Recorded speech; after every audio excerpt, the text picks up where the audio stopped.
Sometimes in life, you may feel frustrated and stressed out. Oh, I have so much to study. There's not enough time. But you know what I'm realizing?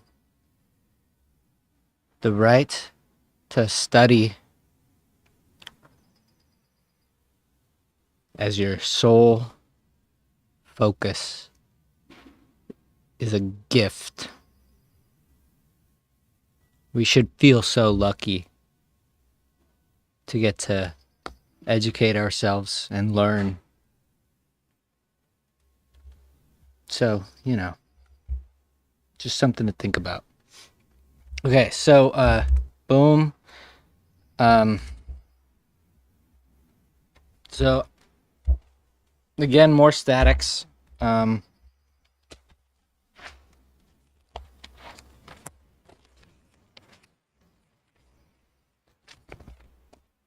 I'm really putting off physics. Actually, I need to let me check because I need to read this stuff. I need to go through the study guide, homework, whatever. Because the thing is, I think that what did I say that the exam for statics is 17%, but um,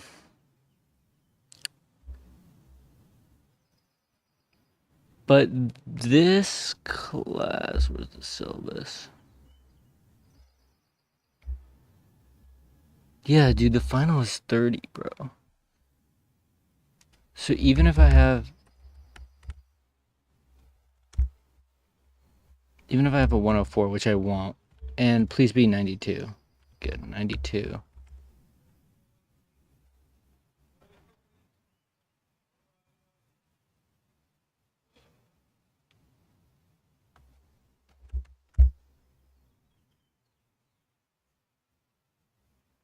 Yeah, but I still need to spend like a long time.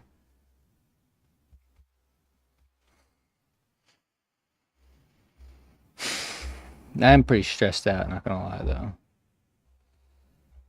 Let's just look at this study guide.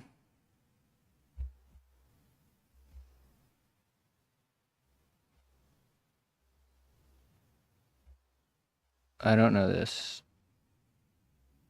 This is just aromatic substitution reactions, right?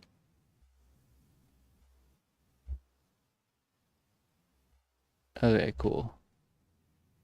So yeah, I really got to go through the aromatic stuff. That's the most important. Uh, I definitely need to go over this stuff a little bit more. I understand, I think, but not the specifics. Like, I don't know what this cope thing is. Um,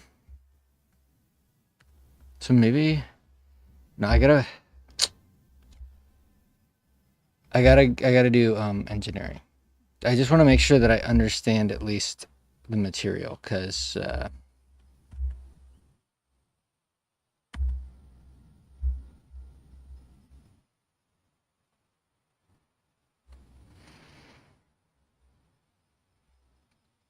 okay, so for real, if I can't do these yet, because I've been doing them every single day, then there's a problem. But doing the same problems every day, it starts to sink in, I think, and that's kind of the advantage. And that's so okay. So we have a wedge where with angle theta, we have a force W and then a sideways force P. All right, and we're given mu s is equal to 0.3, mu k is equal to 0.2. And the question is, determine whether we're in equilibrium.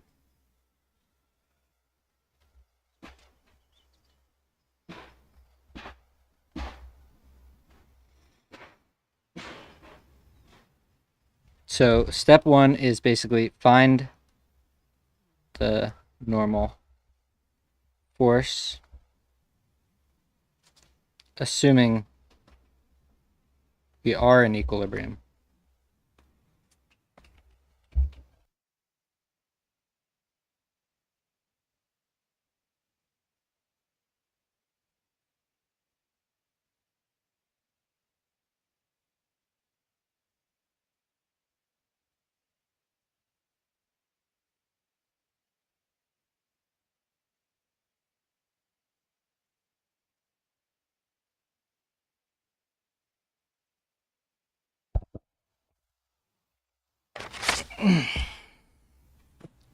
assuming we are in equilibrium.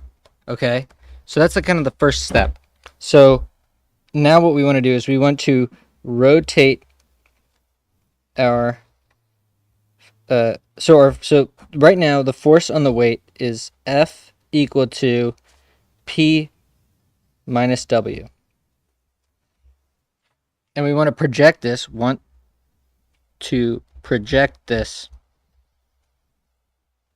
onto a new orthonormal basis. That is T hat equal to along the incline, and N hat normal. So then so F ramp will be equal to F dot T hat and F dot N hat.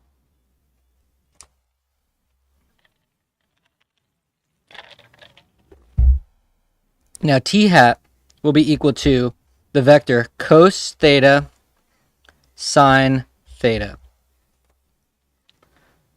And N hat will be equal to cos 90 plus theta and sine 90 plus theta. Well, let me see how good this is. I don't know how good this is. So we're just gonna say F is equal to the list P minus W. Then we're gonna say that T hat is equal to the list. We'll define CSD X as the list cos degrees X sine degrees X. The only thing is that the problem with Wolfram script not being open source is like I would totally go in and have an AI at least give me like tab completion, because this is annoying. I'm not even gonna deal with this. We're gonna do this the right way. But I'm so happy that I have like an actual kernel. This is so dope.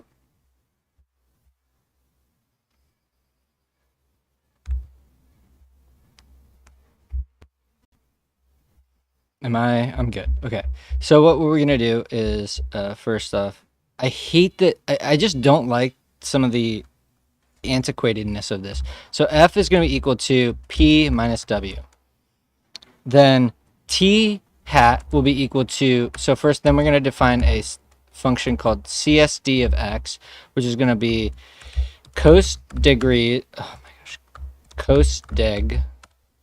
X sine deg X. Okay, now what we can do is CSD of 10, and this will be T hat, and then similarly N hat will be equal to, and here we can do theta is equal to 10.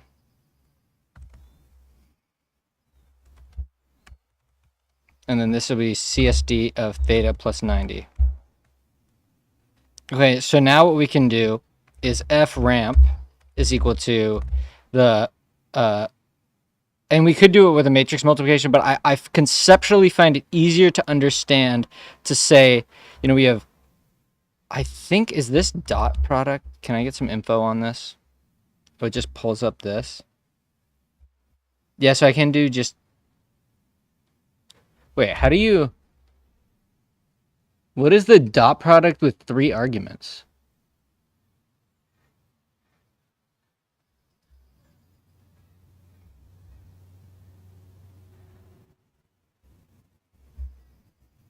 Okay, well, anyways, yeah, we can just do dot.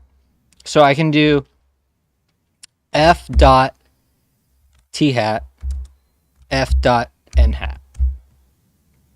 Okay, good.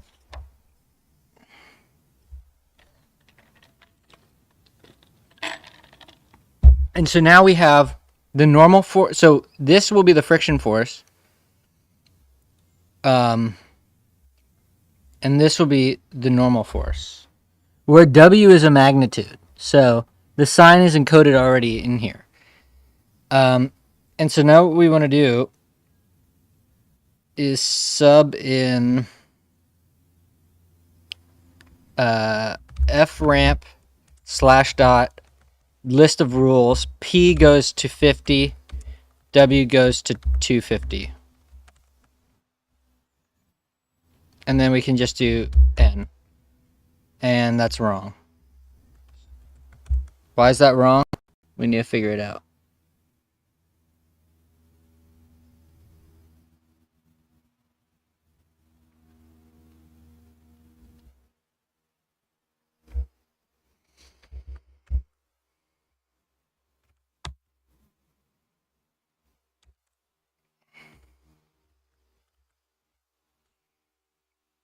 Yeah, I think like doing this stuff, you realize how useful it is to do not only spaced repetition, but also different modalities.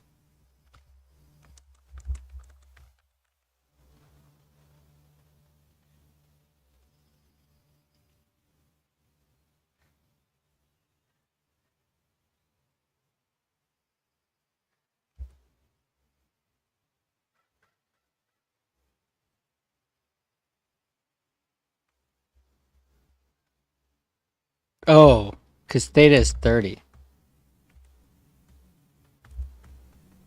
Wait, if I go like, oh, wait. If I go like this, oh my god, that's so annoying. How do I just evaluate? Is there a evaluate cells? Okay, I think I'll just do this. There we go. Nice.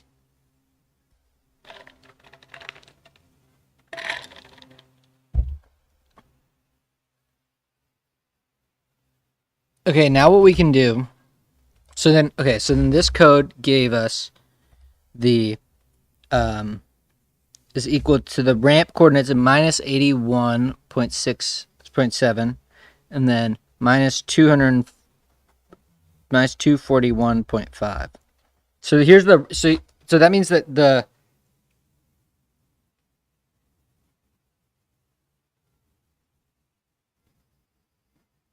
friction force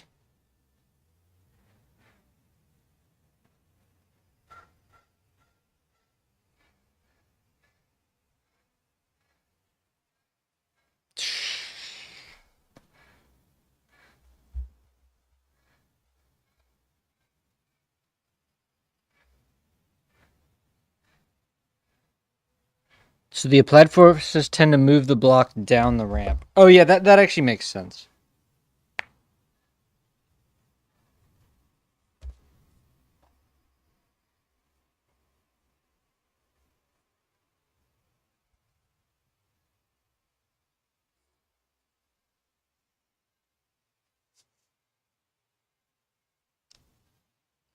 So now what we want to do though is we want to take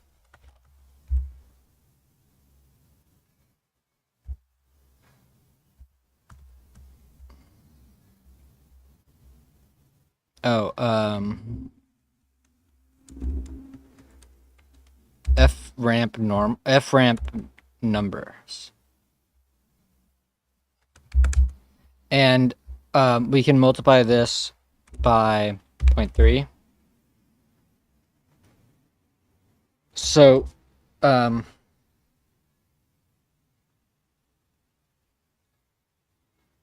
so what was the problem again? The problem is find the magnitude and direction of the friction force when. So the actual friction force then will be not 0.3 but 0.2. Just minus for.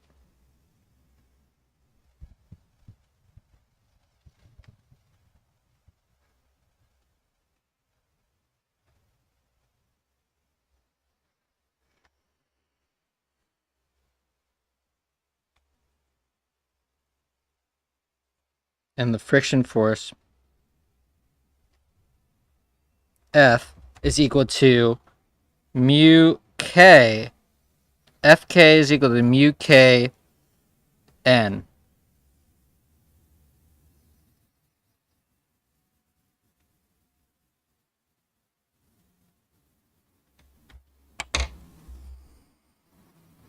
So now what we have is that FK is equal to minus 48.3 with a 30-degree angle. And this will be pounds. And so if we wanted to then put this back into, so let's just say that,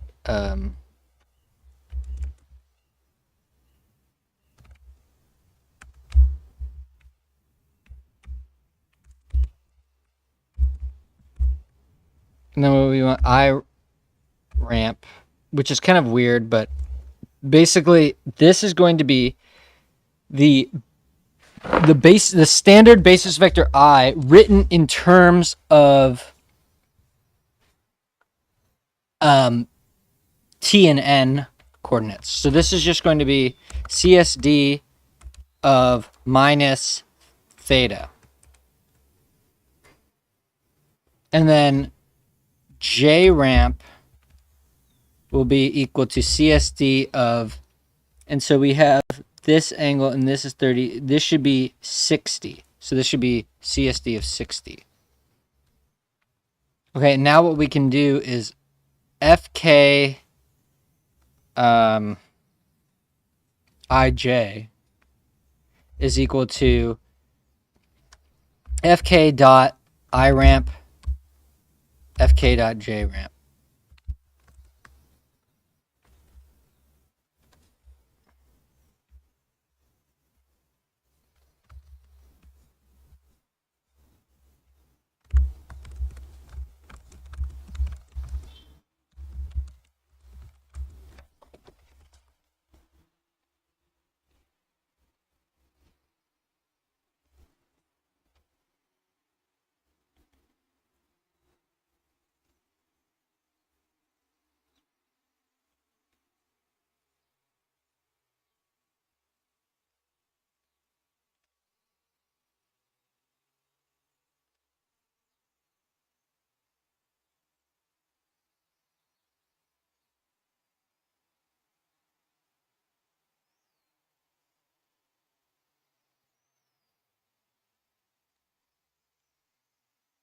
So this is going to be FK dot I ramp FK dot J ramp.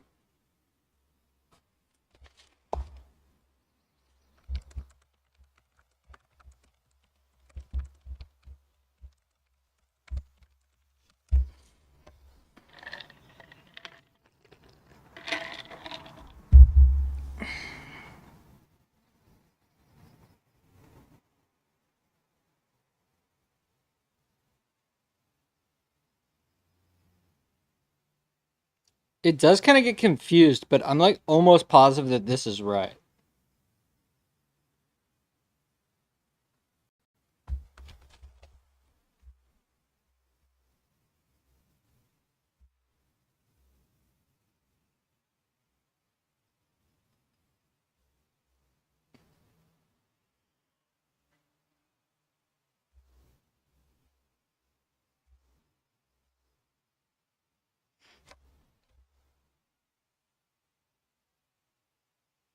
Oh yeah. The only thing is that this needs to be like this. So we do need to be careful about signs.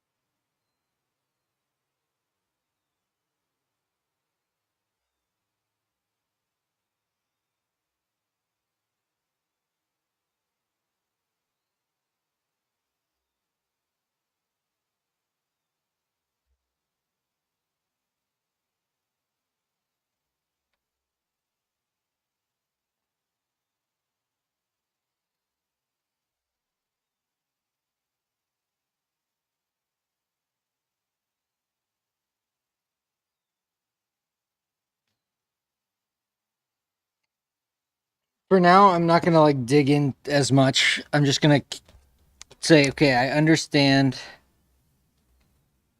the projection way of doing this, where the dot products are a way of projecting your vector onto a new set of bases. But I'm not gonna like try to remember the easier way to do it because it's harder to, I don't know. All right, so that one's easy. Um,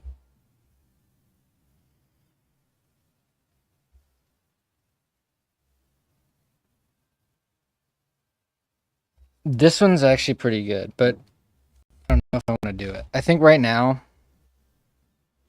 I should just go to 848.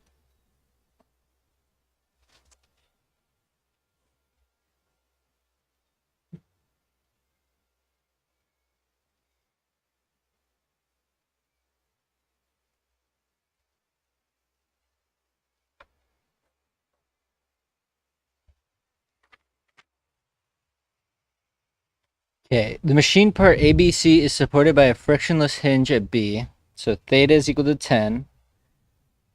And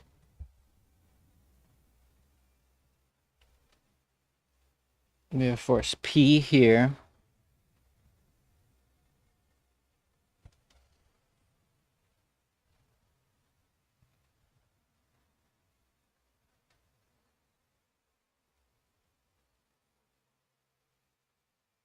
Determine A, force required P to move wedge to the left.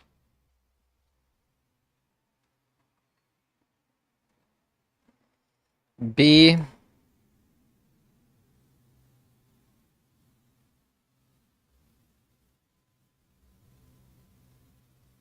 the components of the corresponding reaction at B.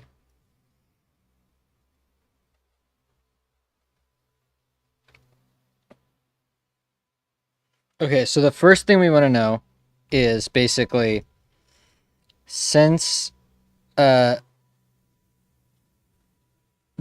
sum of moments about B is equal to 0, then we do, so this is 600 newtons, yeah, and this is 0.2 meters, and this is 0.25 meters. So then we can find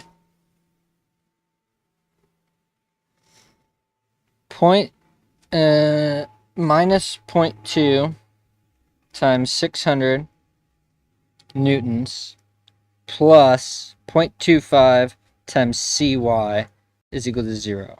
Because there's only two forces that impart any moment onto the point B. So then we find that Cy, so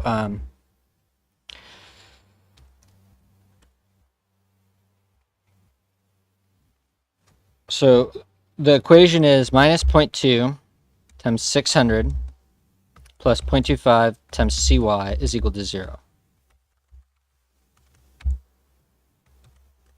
Does that work? How do I do this? Does that work? Oh, dude, I love it. Okay, cool. So that's just going to be like, I mean, I don't have to be like the fastest or the cleanest. I just want to. So now we have the Y component of, but actually, that is the force.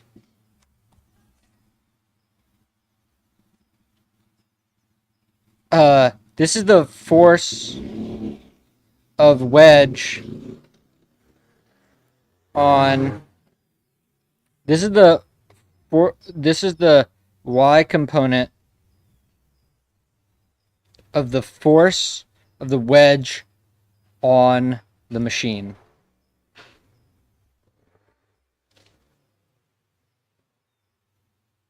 But that's not the only force that the wedge imparts on the machine.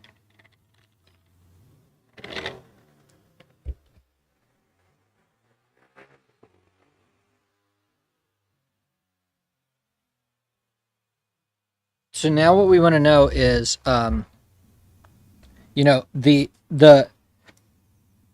total force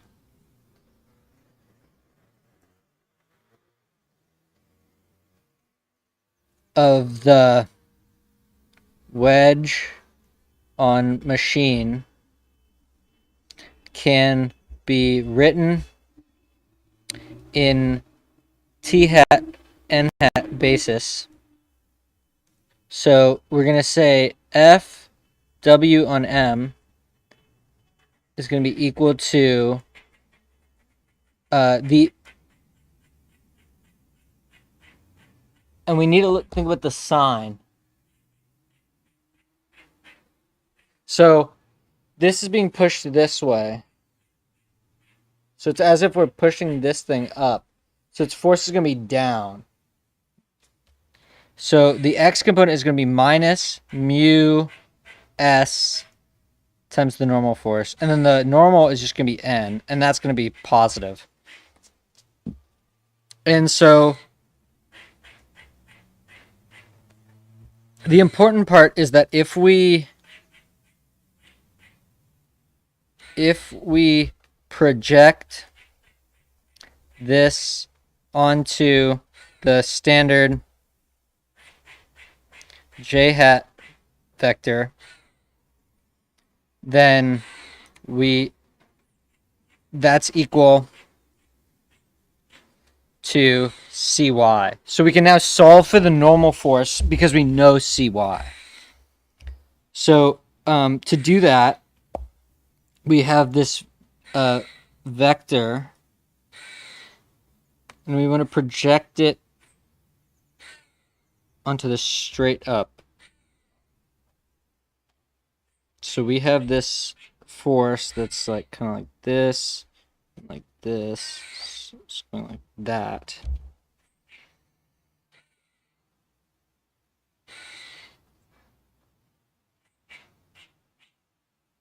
And so before, what did we do? To project our two forces, F equal to P minus W, we did F dot T hat, F dot N hat. And then similarly, we did F ramp dot I ramp and F ramp dot and J ramp. And so all we need to do is this force F W to M dot, so dot J ramp is equal to cy. And J ramp is going to be, so this is theta is equal to 10. So then all we have to do is it's going to be equal to CSD of 80. So JR is equal to CSD of 80. And then all we have to do is we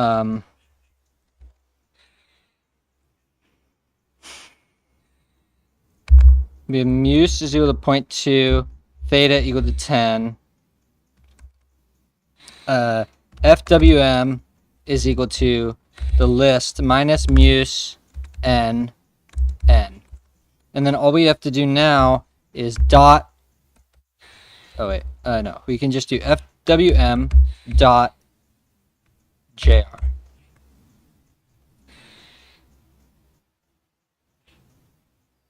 Okay, and then this we know is equal to CY. So then I can just pipe that to solve hash n and. Okay, so then we can just do F W to M dot J ramp is equal to CY pipe to solve CY.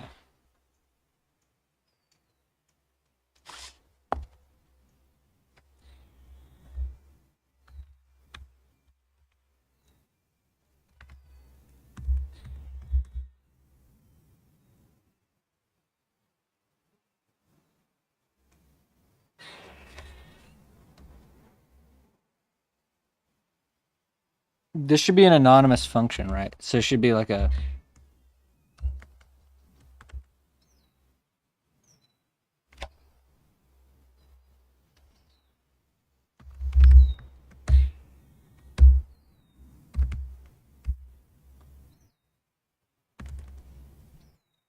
Can I try it?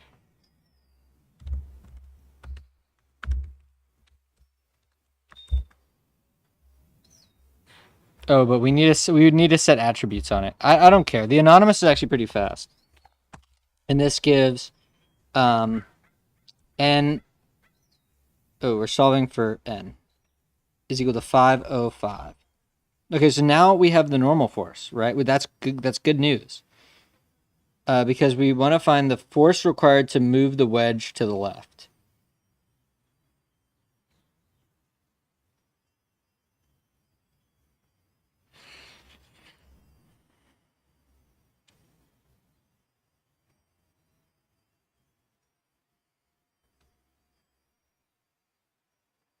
So that means that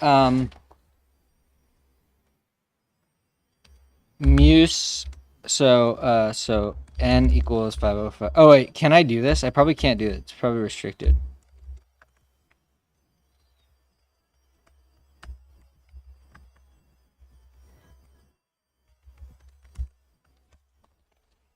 So then F wedge is equal to 101 point 101 newtons. And so for the F wedge on machine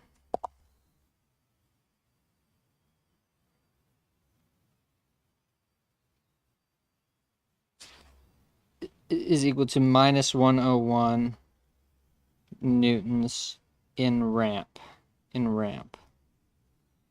coordinates in t hat.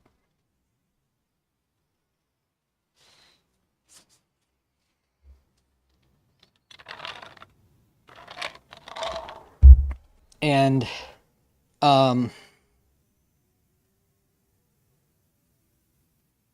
but the problem is, I think that we need to do we not need to do this whole thing where we have, so now we have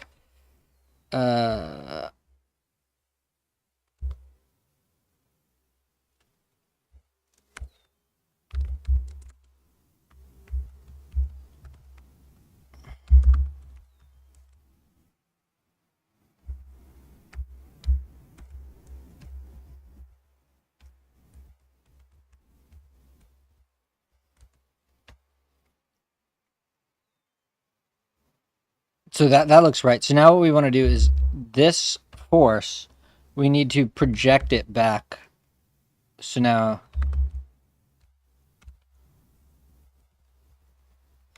these names get so goofy, but it's fine. So it's just me. So it's going to be this force dotted with I ramp, which is going to be equal to CSD minus 10. And then here, this is just going to be FWMNR dot CSD of 80. Okay, good. So now we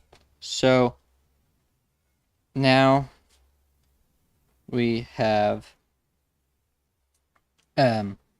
the ramp,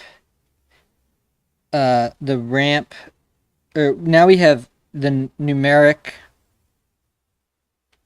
F, W to M in ramp chords, which is F, W, M, R equal to minus 101 and 505.2. And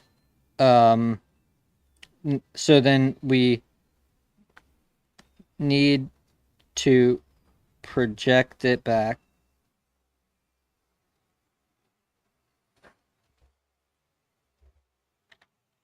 I gotta stop drinking this. I gotta go to bed early.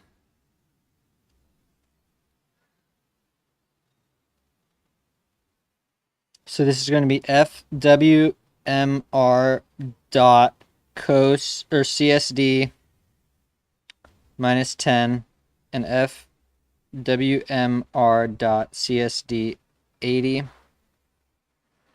And that gives us FWMIJ equal to minus 187.2 and 479.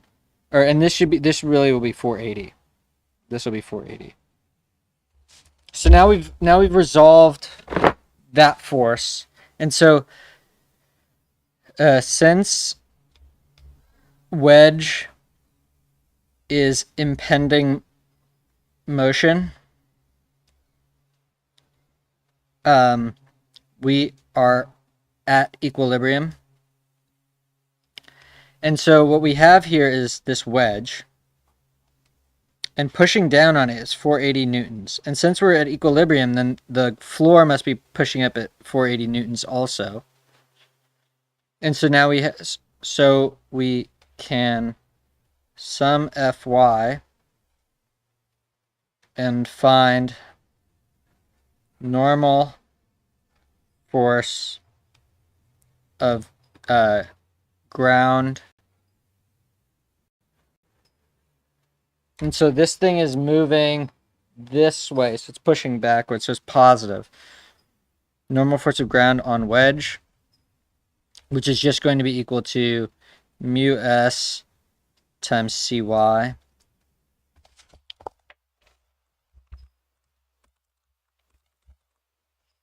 It's equal to 96.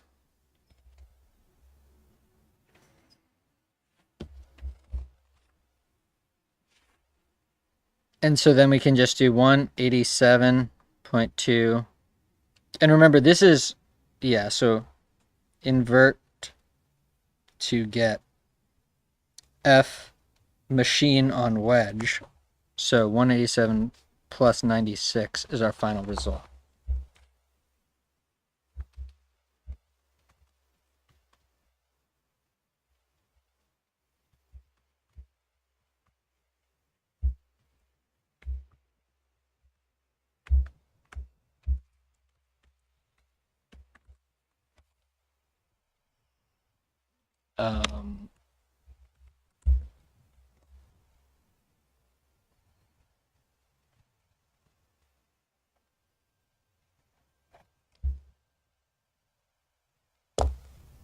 And once you've found FWMIJ, you can easily solve for, so if we do FWMIJ plus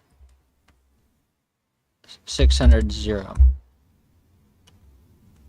And then we just do,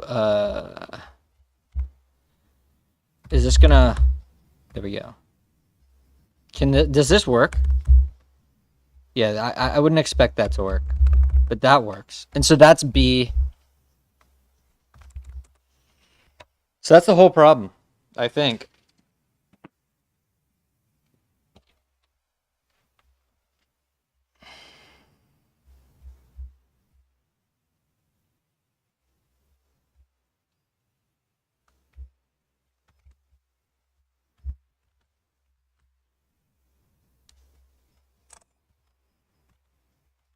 I'm definitely getting faster at it.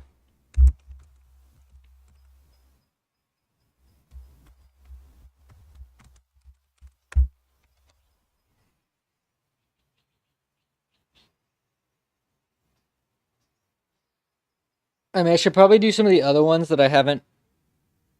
I'm over specifying on, I'm overfitting to these specific problems.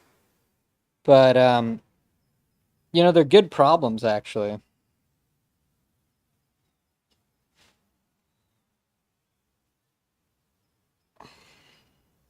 What a beautiful day.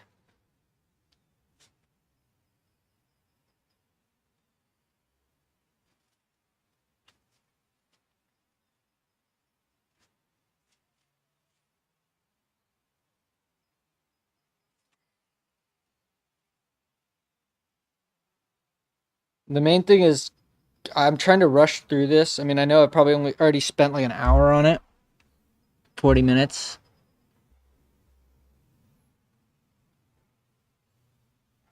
Dude, I know this is right. That number looks right. Determine the minimum value P that must be applied to the wedge in order to move the 900 kilogram block. The coefficient of static friction 0.3 at all surfaces of contact.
This is actually a really good problem.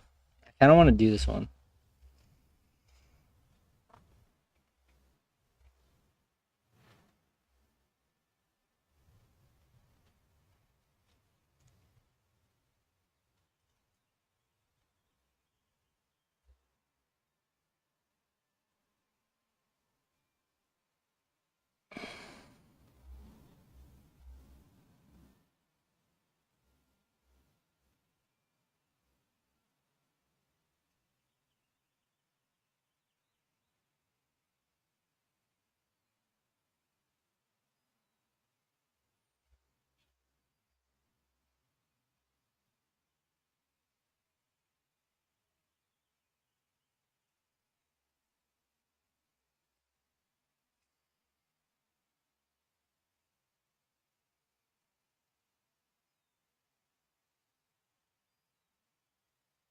So I think the way to do this is that first we're going to have 900G times mu s is the friction force of the block.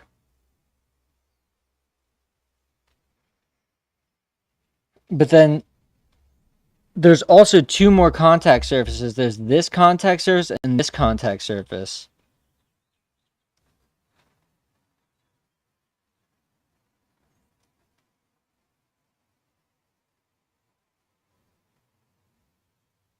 And so I think that the normal force here, so this normal force must equal the F block. That makes sense. So, you have this wedge and you're pushing down on it. Well, the normal force that it's applying to there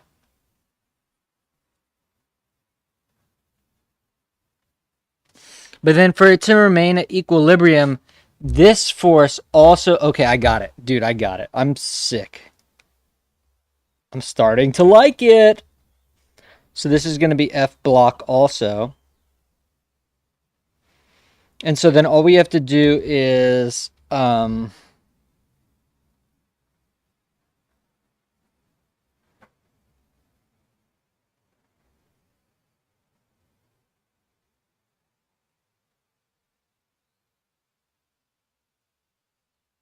and this doesn't move, right? So there's no friction force there. So when you push down on this wedge, Um, let's see this.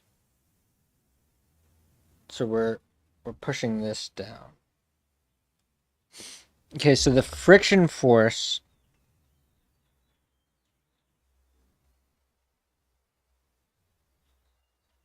is up this ramp like that. And its normal force is like this. So this is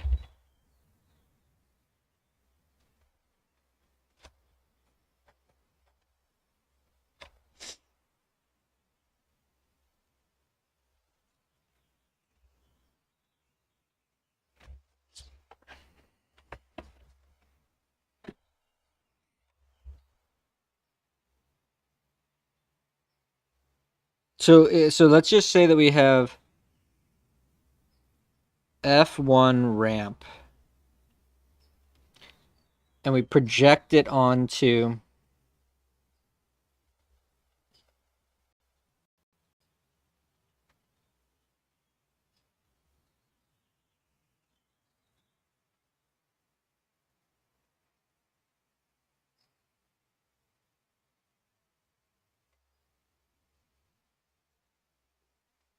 IR and JR.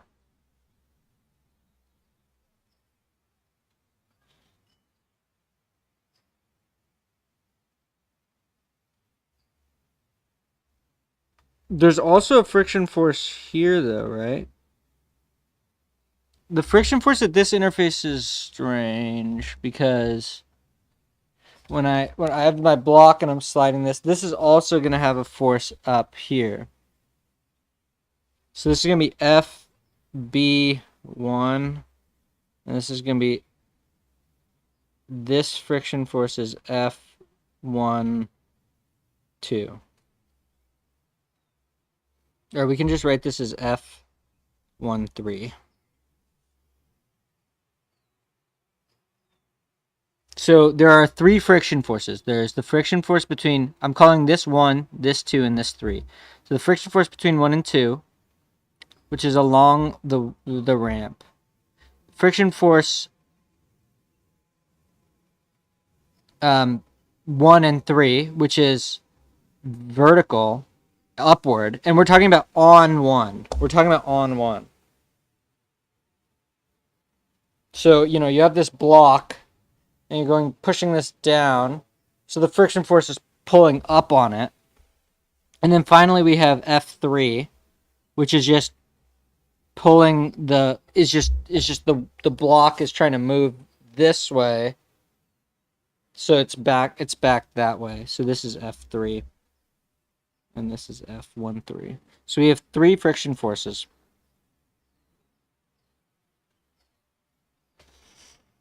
F12, F13, and F3.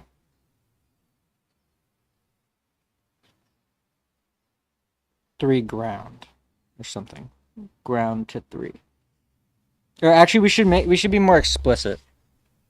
So the F2 on 1. So there's 3 friction forces. I guess direction, it's okay. We don't need to do that. So we know kind of what actually, so we know this friction force. So because we know the normal at this surface. So this normal pushing this way needs to be equal to 900 G times mu S. So F block is the magnitude of the normal force of 1 on 3. This allows us to find the friction force F1 on 3, or F13. So that's just going to be equal to F block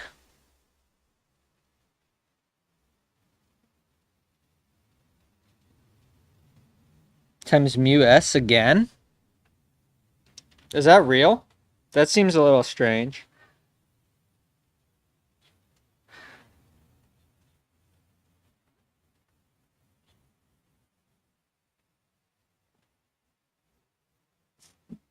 Okay, so now we have F13 is equal to, the x direction is going to be F block,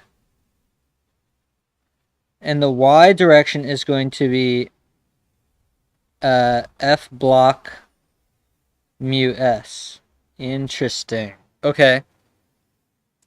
And this is P.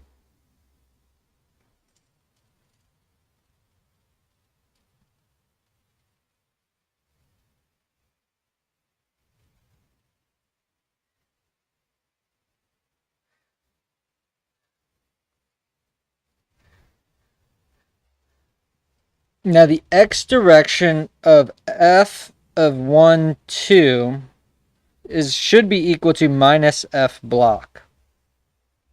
Because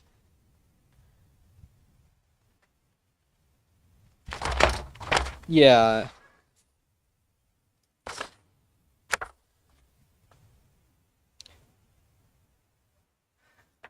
Because if we sum, this comes from, if we sum fx, the only x direction forces are the normal from 1 to 3, and then the force of 1 on 2.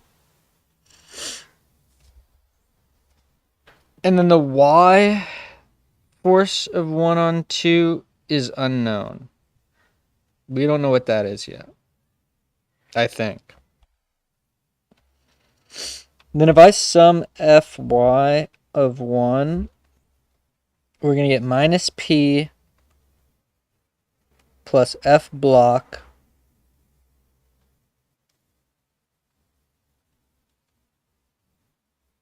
mu s.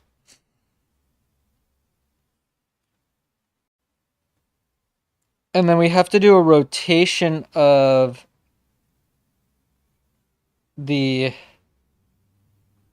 wedge force. So we need to do that same thing we did last time in the previous problem, where we solve for the normal force here.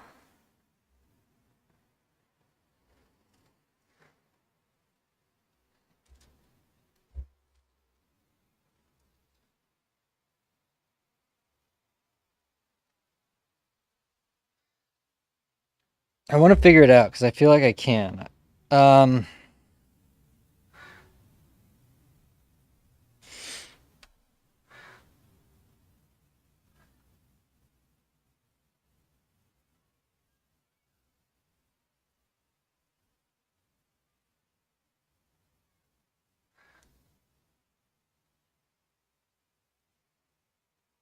I think I got it. I think what we do is F block is going to be equal to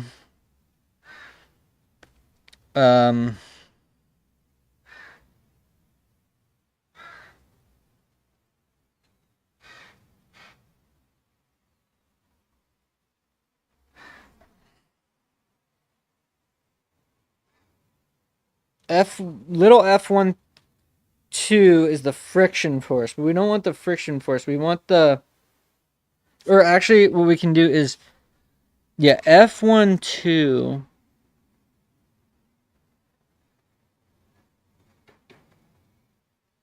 but this is an IJ.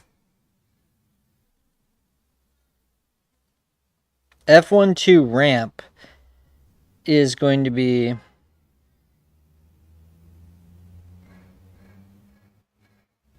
yeah, and so this whole angle should be 96 degrees. Okay.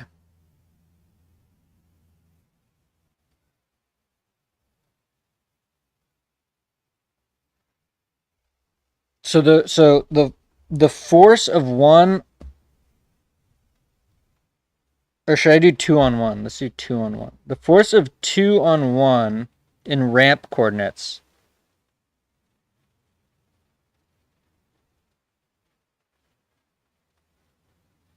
Or actually, no, let's do 1 on 2. So 1 on 2,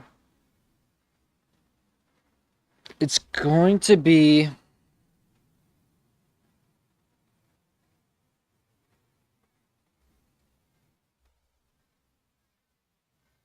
the normal force times mu s, and it's going to be so this is 1 on 2. Fuck it, let's do 2 on 1. 2 on 1 is actually easier. So here's our thing, and we're sliding this down. So the friction force is positive in that direction. And then the normal force is just N. And so now we have a representation of the force of wedge 2 on wedge 1 written in ramp coordinates. Now, if we project these onto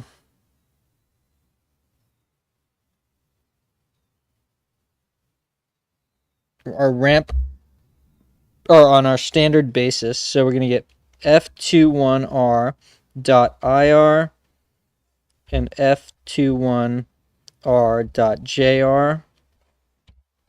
This is going to be equal to F12IJ, which is going to be in the X component. This is this is 2 on 1.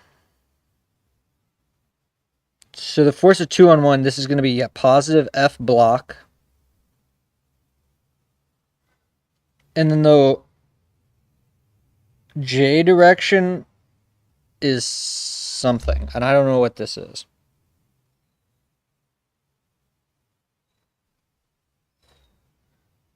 But this should allow us to solve for the normal force. This one equation. Because, okay, so hold on. So let me add a comment. I don't think that's what I want. Okay, so problem 8.50. Okay, so F block is equal to 900. G is equal to 9.81. F block is equal to 900 G. Let's actually just get all the theta equals 6 and mu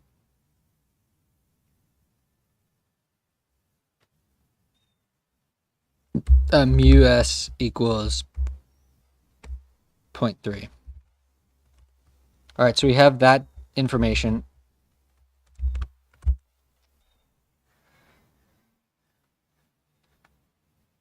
So that's a magnitude of F block.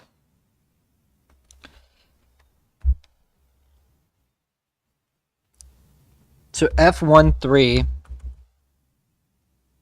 what the hell is that?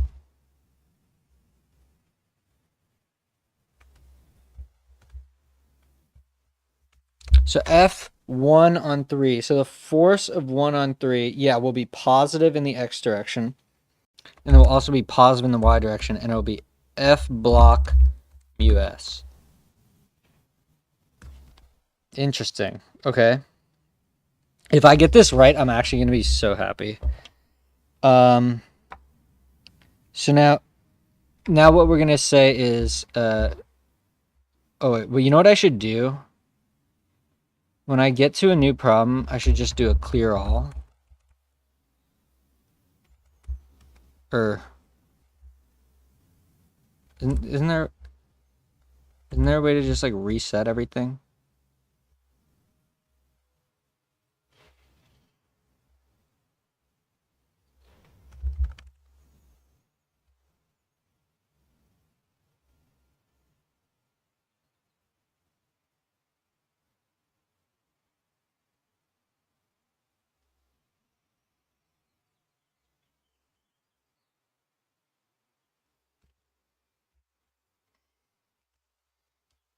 Oh wait.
So the projection of F of the ramp coordinate force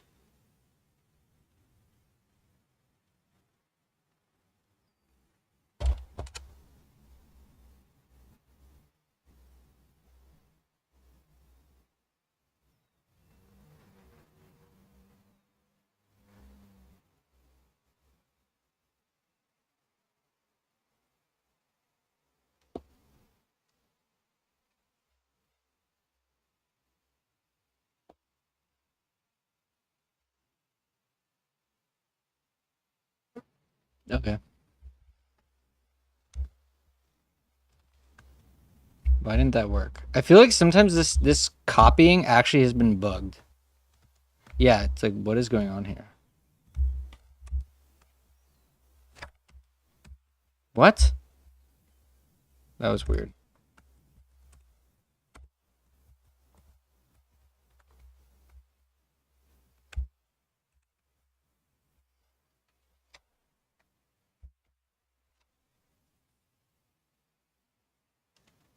Okay, so we have the Cartesian force of 1/3.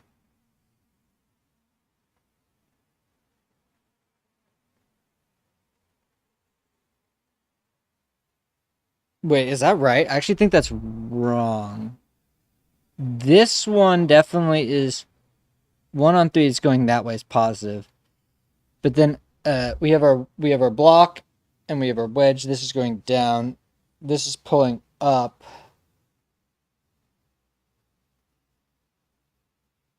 But if we move the block up, I think this should be minus.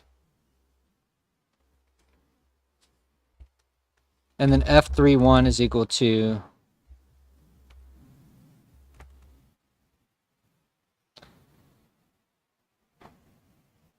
so yeah, the force going this way and the force is going that way. Okay, that makes sense to me.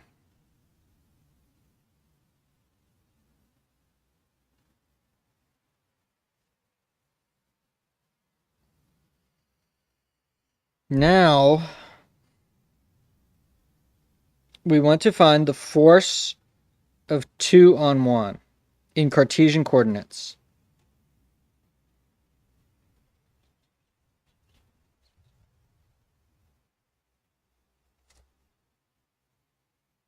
And we know that if we project, so if we let F21R equal n mus n, and wait, we got to get the signs right. So this is 2/1.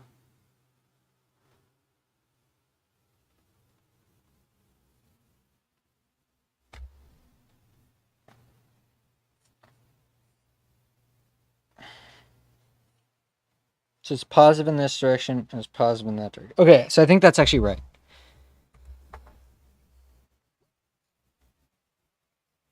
Then, and then IR is going to be equal to, oh, but that's going to be annoying. Is this going to clear too? That's kind of annoying.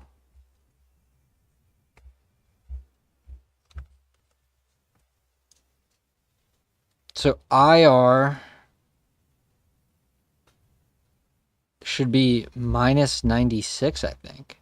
And then JR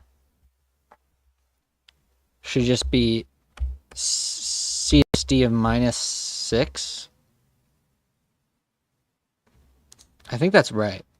I'm actually, okay, I feel like I'm getting this. So now the point is F21R dot IR should be equal to F block. Meaning that if we project wait, but we got to make sure the signs are right. So the ramp coordinates of the force of 2/1 projected onto the I direction should probably be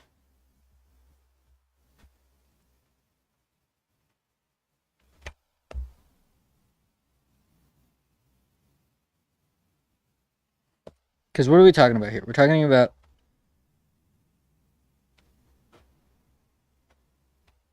this vector like this projected onto. So this should definitely be negative.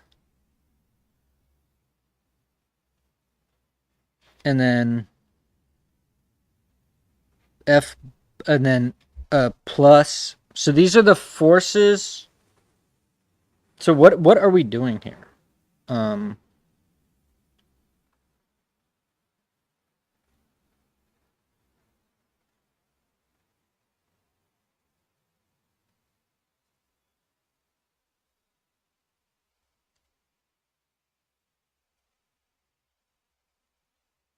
Okay, yeah. So this needs to be a minus.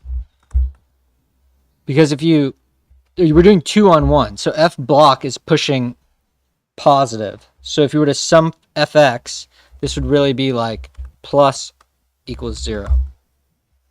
Okay, and then we should just be able to do solve hash n and. So n, so the normal force n of 2 on 1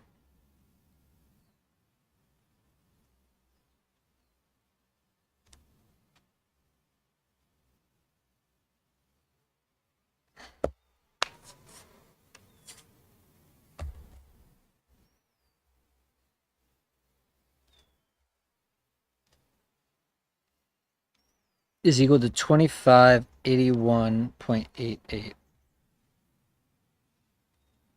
newtons.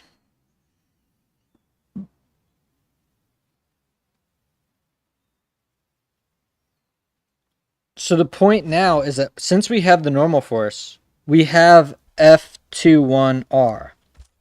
So now F21R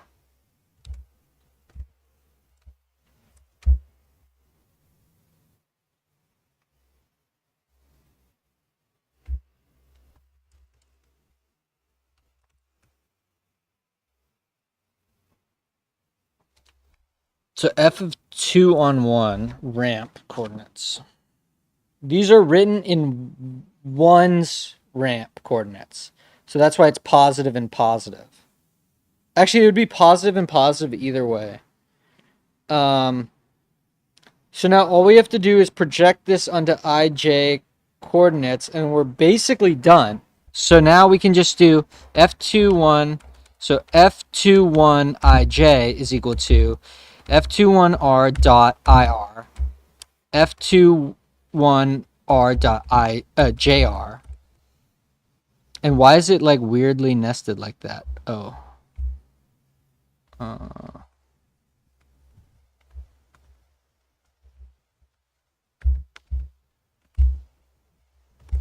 Okay. Does that make physical sense that we're pushing that way? Because this is F block, right? Yeah, good. And then 500 up. Ooh, and it's like a clean number? Bro, we might actually... Then that's why. Okay, so now we have... We now have all of the forces I think that I need. So this thing is mu s F block. This one is 500. And then this is P. So we're going to get minus P plus 500 plus mu S F block is equal to 0.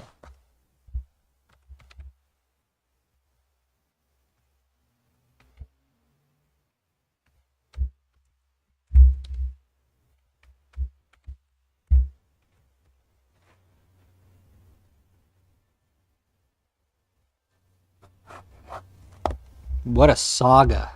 That's the thing about these problems is they're so long.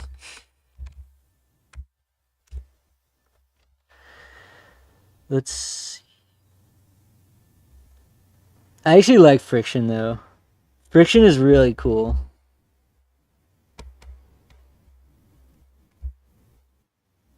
Oh wait, we went too far.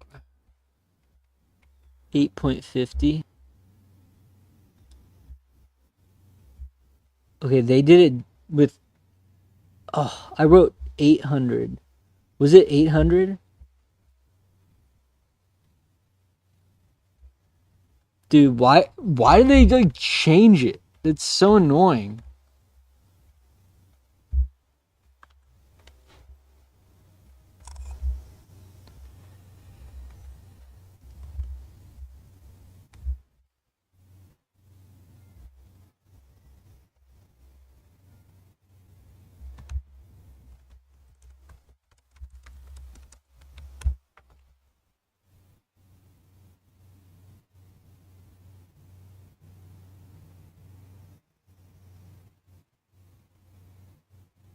That's actually so sick, dude. I think I did it right. What a great problem. It because you can actually figure out how hard you need to push on that wedge, and you got to push pretty hard. 1,300 newtons. I actually don't have a good physical intuition for what a newton feels like. Like 1 kilogram meter per second squared. What does that even mean?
Oh.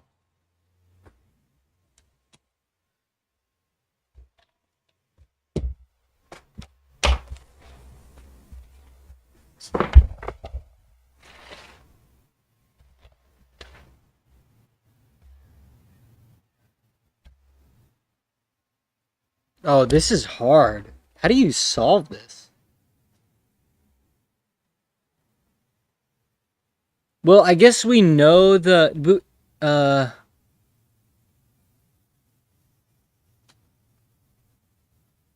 how do you solve for that then? Okay, so we have the weight plus.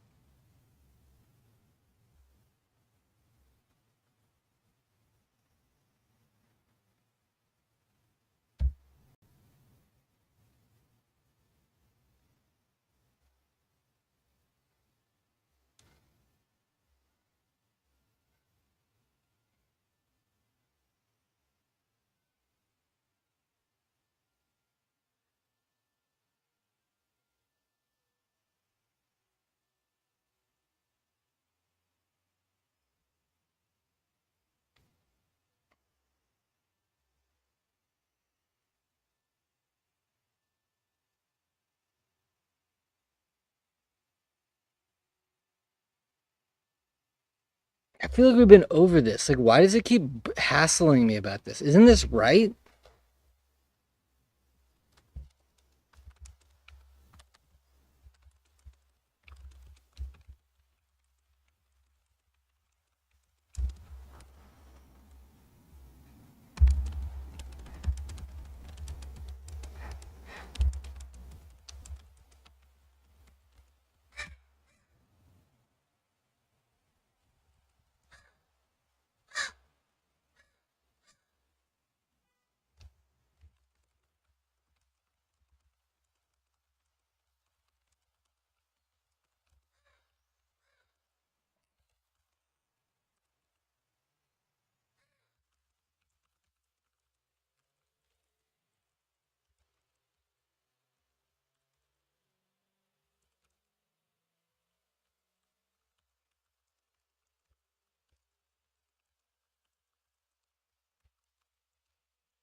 think I'm gonna make some food now.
I'm actually like pretty sure it's right, but it's really concerning to me that they're saying it's wrong.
I don't know why I'm fighting with it. I think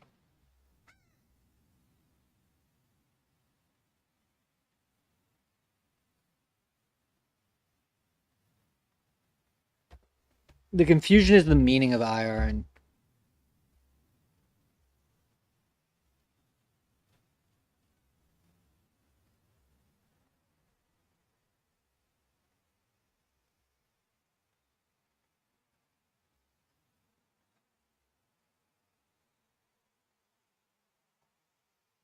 okay, good.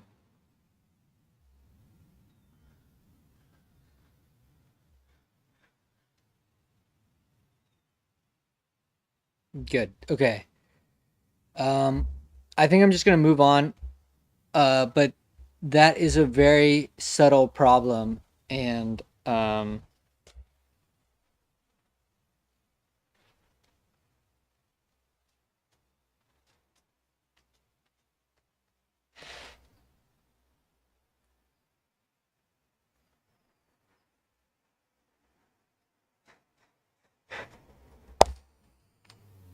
all right, so now I think it's time to move on to just do a couple of these rotation ones. So I'm gonna close this. I'm gonna open up this. I gotta get onto physics because the thing is, all of my other finals they're like sub 20% of my grade, whereas physics is a 30. It's like, why did they have to make the like? I don't understand if there's three midterms. Why does the I guess it makes sense because it's cumulative, but it's like it's just annoying, dude.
All right, so I'm gonna take a walk around the block, and then we're gonna come back, do rotational friction, and then, geez, I've been eating up all my time on the friction problems, and I'm gonna screw up the all the integrals in. Should I just skip this? I feel like these are pretty easy. Like I'm not like she is not gonna give us these ones, and if she does, that's messed up. If the practice exam, like the practice exam, should be an upper bound for what the exam difficulty is. All right, but I'll be back.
Okay. Oh,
I can't even remember if I got this one right.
So with respect to the y-axis,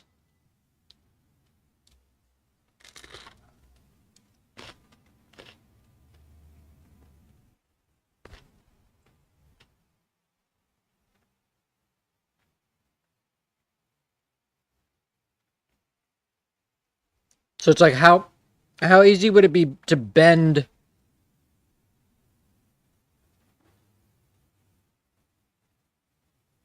um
Bro, I got what?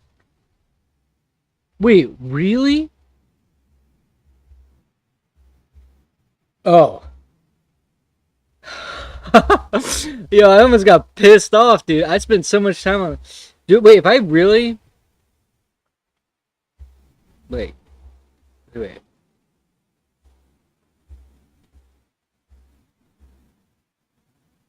Wait, is that real? Something's wrong. Oh.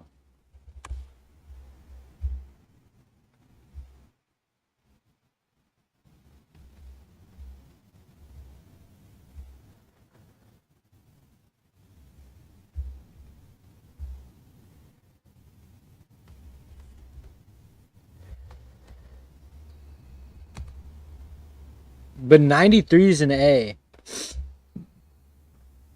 So yeah, I need a 75. Damn. Ugh. Okay, I'm gonna put this away, get some water. Lock the fuck.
Alright.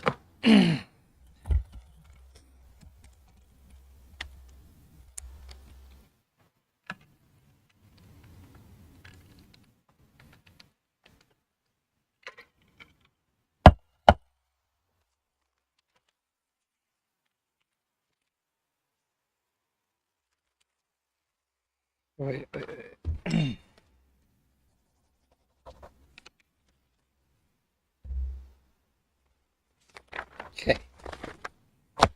Um,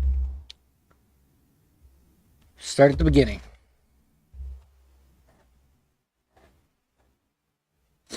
Okay, this is A, this is AB, this is Y is equal to KX cubed. And then now, the problem is find by integration IY. So IY is equal to the integral of x squared dA.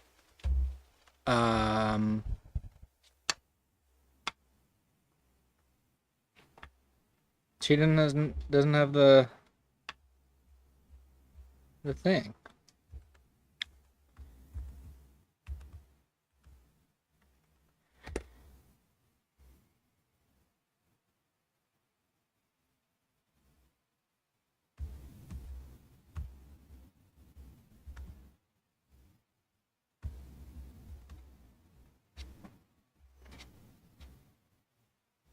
IY is equal to x squared dA, which is equal to the integral of x squared dx dy, which is equal to the integral. So the first thing to do is that b is equal to k a cubed, so k is equal to b over a cubed. That's kind of the first step, is that we have an expression. So now y is equal to b over a cubed times x cubed. So now we've gotten rid of the x variable.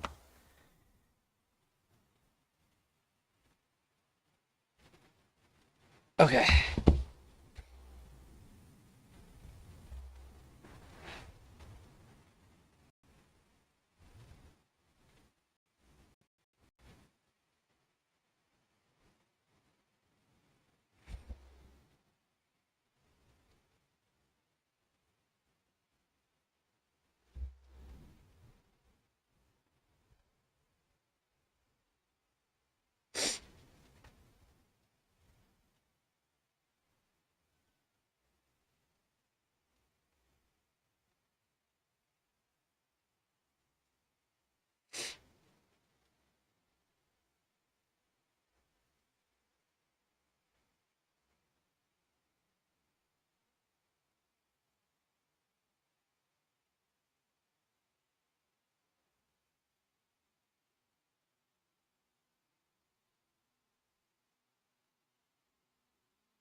Oh, this is gonna be sick.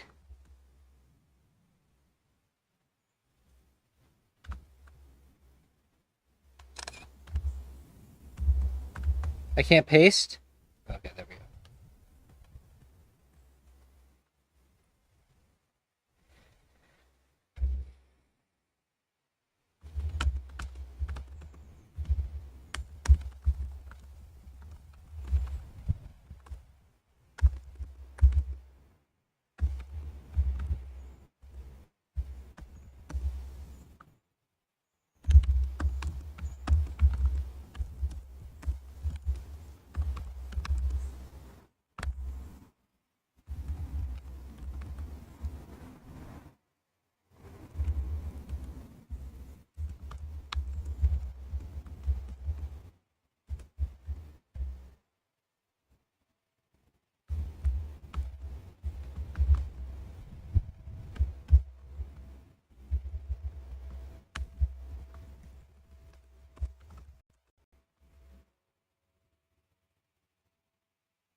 Oh, wait, what?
BA cubed over 6? Okay.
So now let's see if I can do one on my own. This was 9.4. I'm doing 9.6.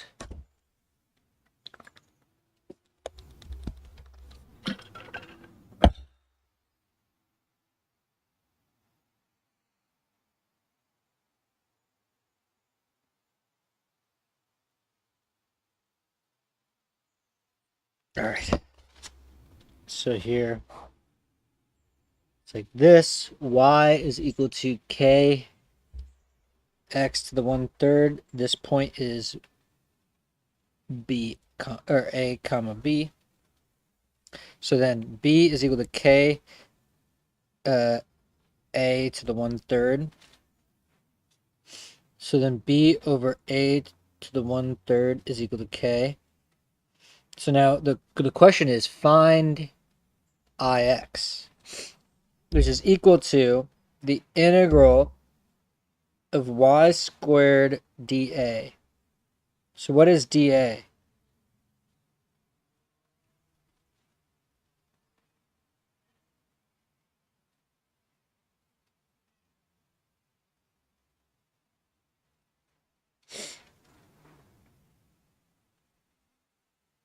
All right, let's just try it the way that I know. So if we do it the exact same way, ix is equal to the integral of y squared dA, which is equal to the integral of y squared y dx. So it's equal to the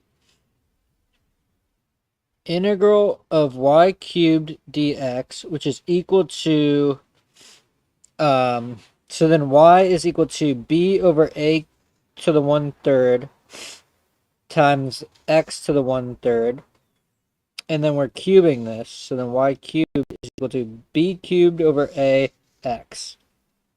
This is equal to the integral of b cubed over a x dx,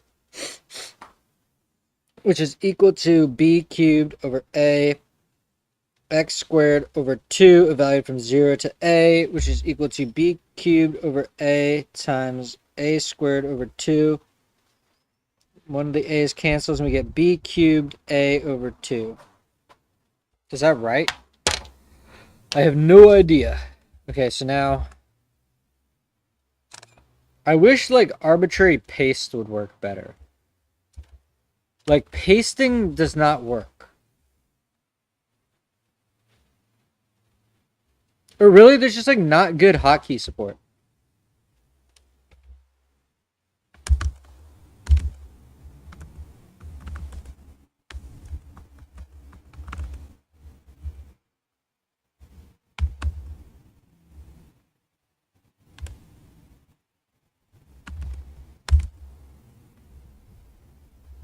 So the first step, b is equal to k a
Please tell me this is right.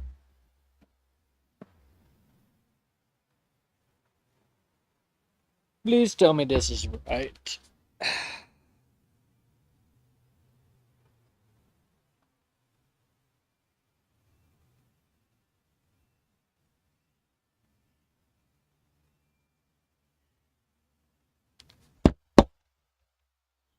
What?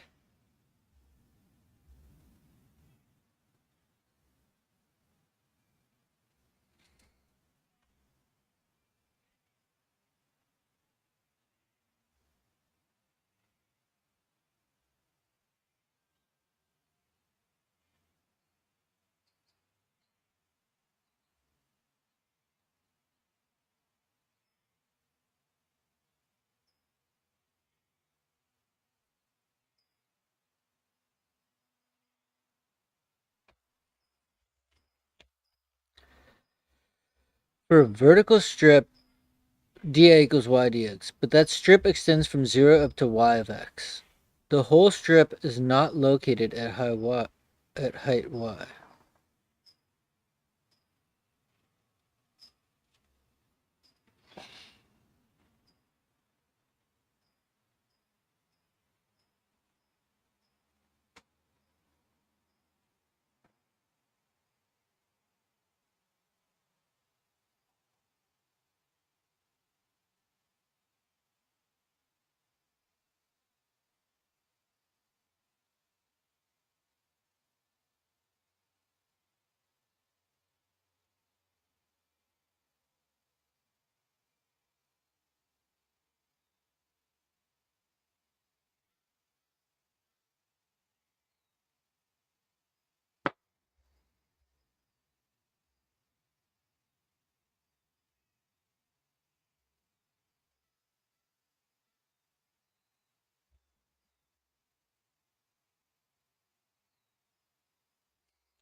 Because every point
What does this mean? That was okay because every point in the vertical strip has the same x coordinate.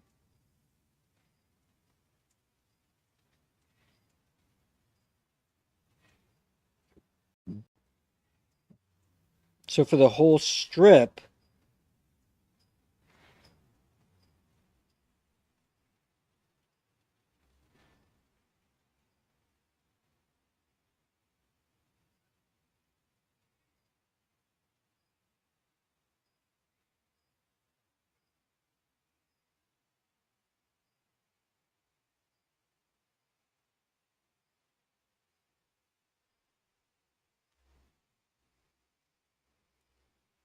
we're trying to do this, right?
So I'm just going to use these. I'm not going beyond that. Because that way gives it the right answer.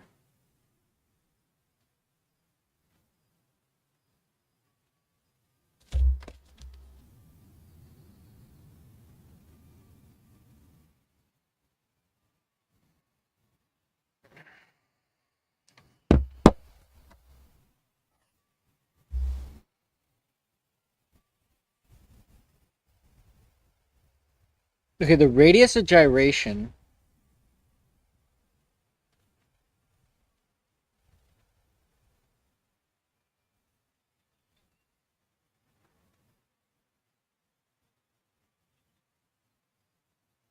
is this for area. And then what am I thinking J is? J is the polar moment of inertia. Okay.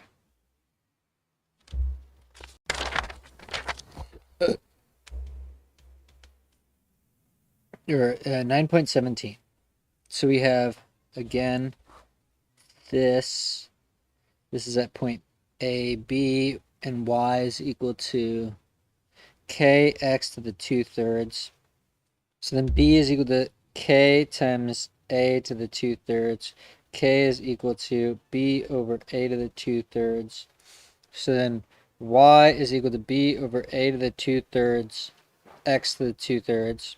That's kind of our standard thing. So the problem is find IY and KY. Okay, so IY, DIY is equal to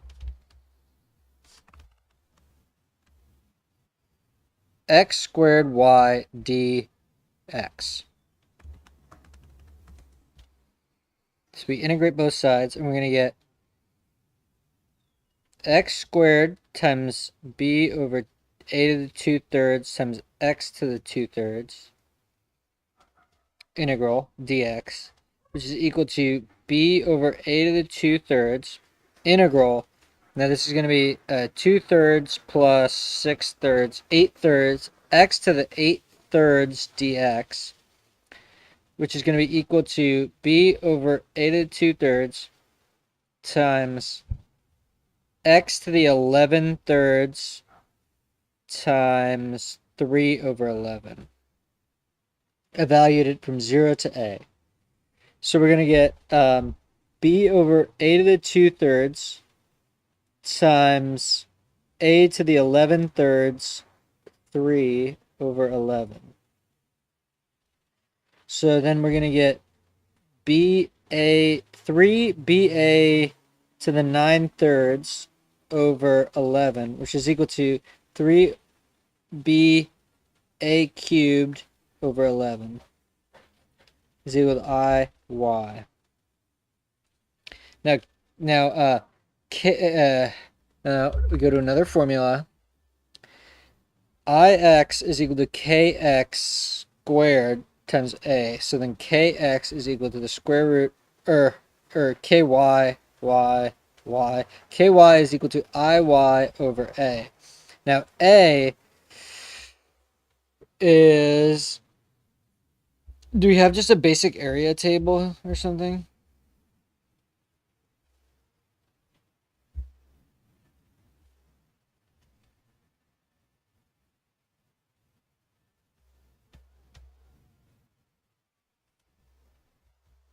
AB over N plus 1, where N equals 2/3. So it's going to be AB over 5/3, which is equal to 3AB over 5.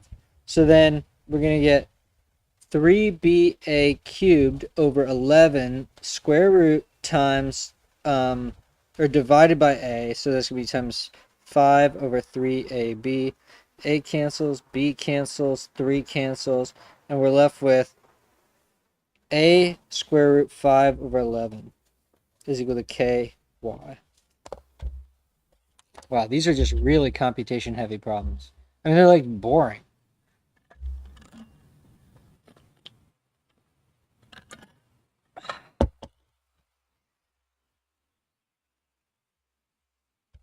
Do we have solutions? I think I had Ferdinand open and I closed it.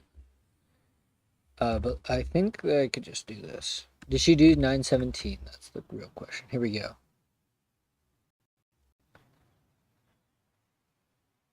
Oh, wait, that's the area. No. That's KY. The area is this. And IY is this. Alright, so that one's pretty easy.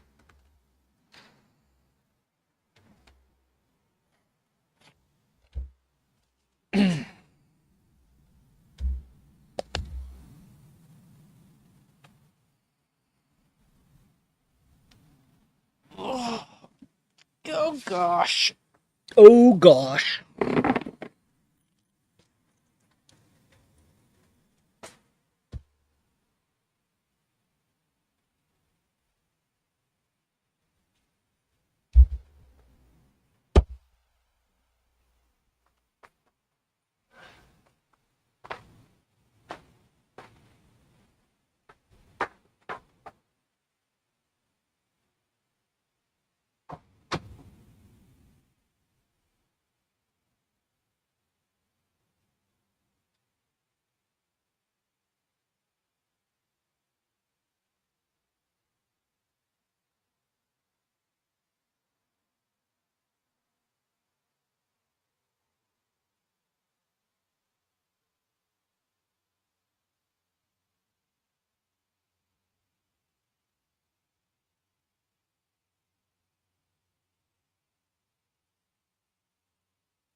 So 917 was good. 919. We have this going down with some crazy formula. Y is equal to B times 1 minus square root of x over the square root of a. This point is B0 or 0B, and this point is A0. And we need to find. There's no K, so that's okay. Determine the moment of inertia and radius of gyration. Okay, so find Ix and Kx. All right, let's do it. So dix is equal to. Here, we don't really need Mathematica right now. We kind of just do it like this. But I gotta say, guys, it's pretty good having a real symbolic programming language. I'm, happy. Okay, here we go. So this is equal to 1/3 y cubed dx.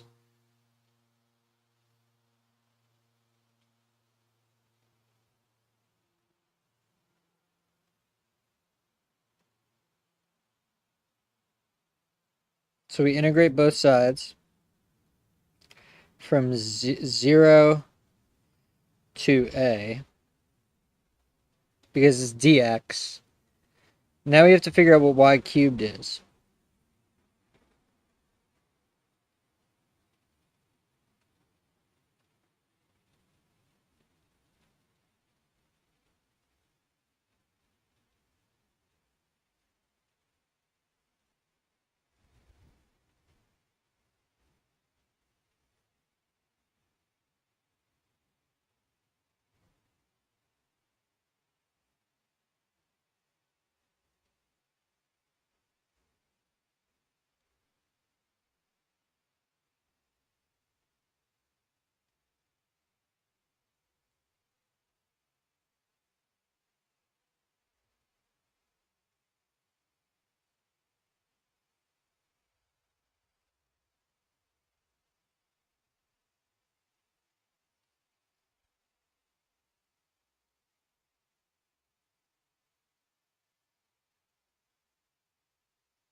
This one is weird. I don't know. I remember doing it yesterday, but I don't remember.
Dude, no way. I'm not even doing that. That's stupid.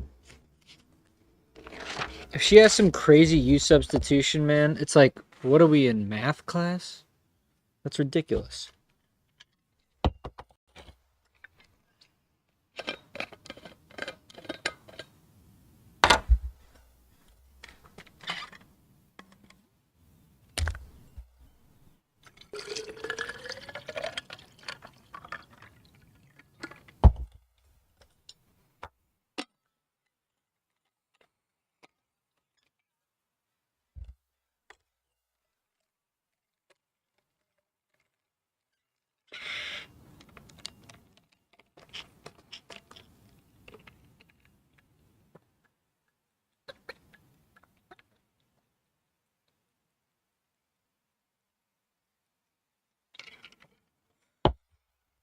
All right.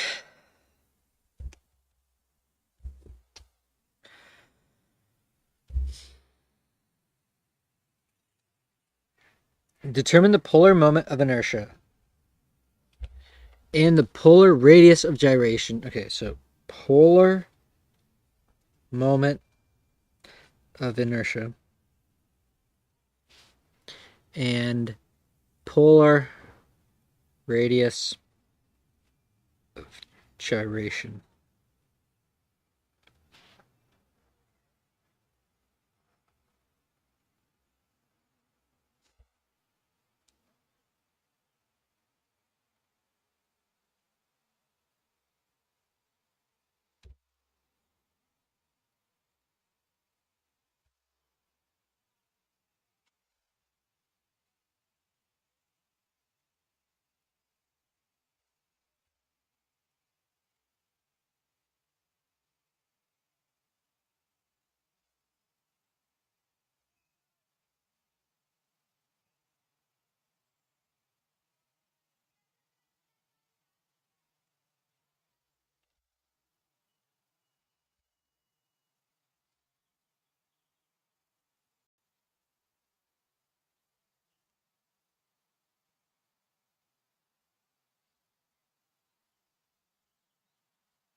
D 1/3 y cubed dx, which is equal to, so y, so for a, y of x is equal to a, so it's a constant. So right now we have the integral of a cubed over 3 dx. So then we're going to get a cubed over 3x evaluated from minus a to a, which is going to give us 2a. So we're going to get 2a to the 4th over 3. Is that right? And then iy is equal to x squared y dx. So again, so we integrate, so x squared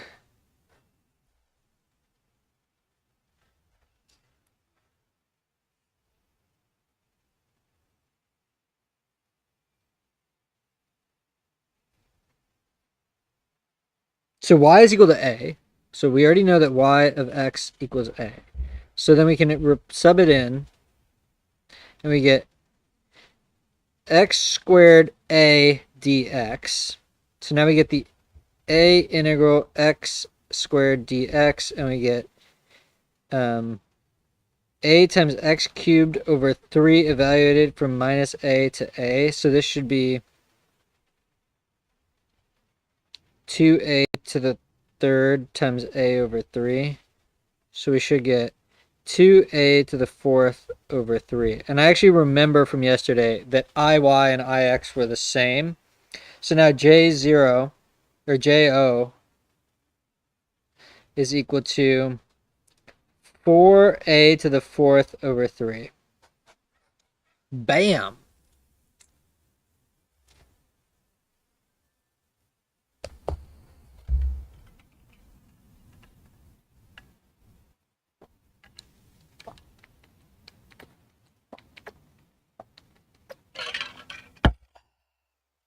All right, now let's do part B. So here we go. Part JB is equal to IX plus IY. So IX dix is equal to the integral of 1/3 y cubed dx.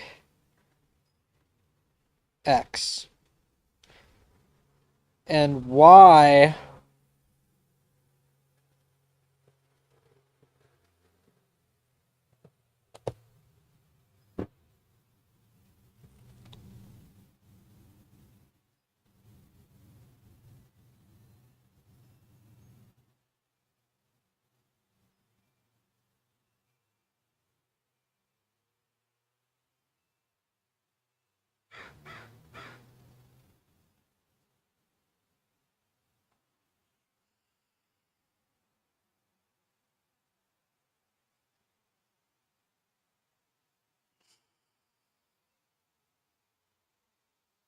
is y still equal to a?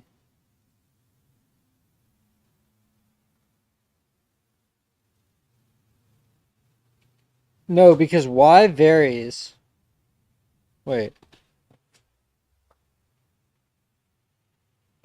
We're trying to either twist it this way, or we're trying to twist it this way, or we're trying to bend it kind of this way. So x is equal to 2a, and y ranges.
Actually, it's good to write this game.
Oh shoot.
A to the fourth over 6? Fuck, what am I doing, bro?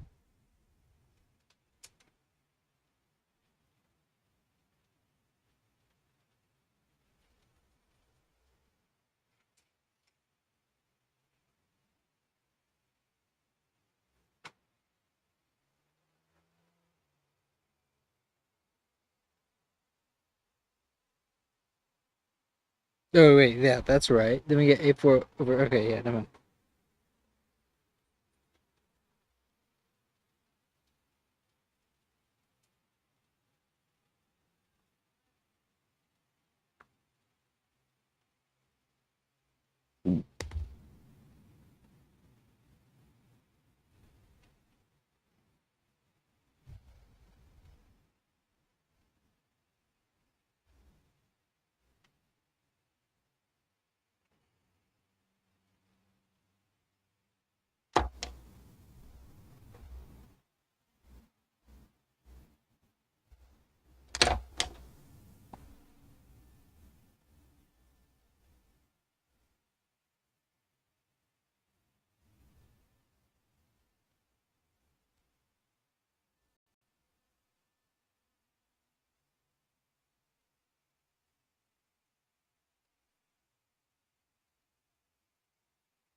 So what the problem say? It was find the radius of gyration, or no, the polar moment of inertia, which is J, and the radius of gyration.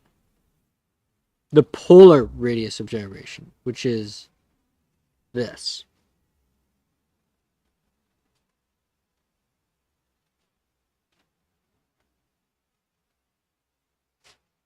The polar radius of gyration is KO equal to the square root of JO over A. So now A is equal to 2A times A equal to 2A Q squared. And so now we're going to get 17A4 over 6 divided by, so times 1 over 2A squared. Just goes like that. So then we're going to get is equal to A times square root of 17 over 12 as the polar radius of gyration. Not that I have literally any idea what that means, but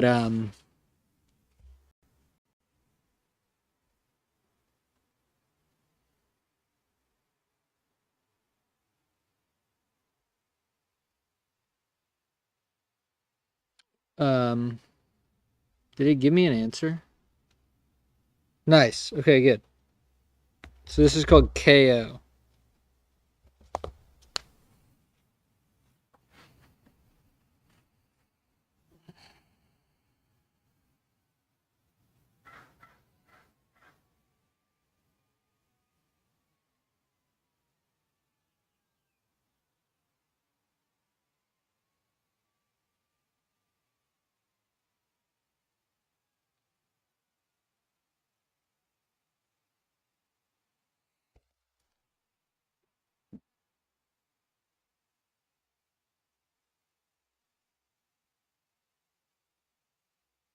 Someone post in the chat, what's up? Hey, user not bounded. What's up? All right. So that problem is okay. I'm good at this problem.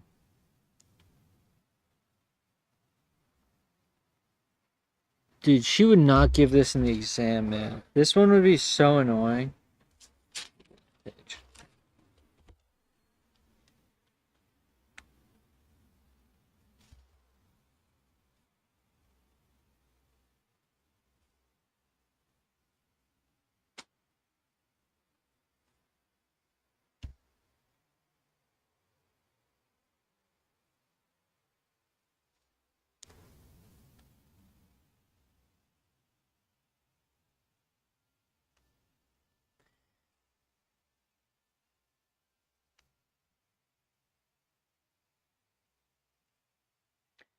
Polar.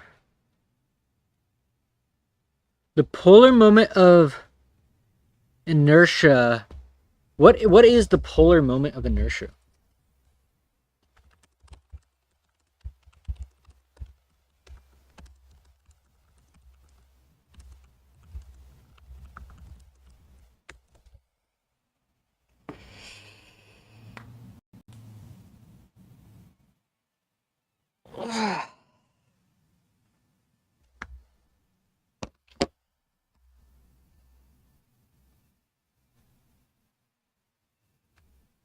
It always just gives me this derivation. I understand that derivation, but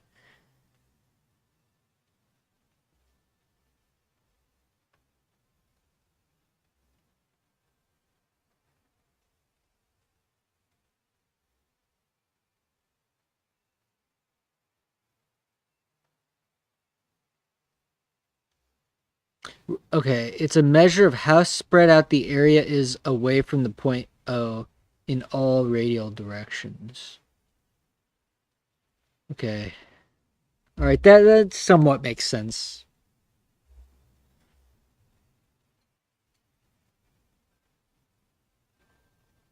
Okay.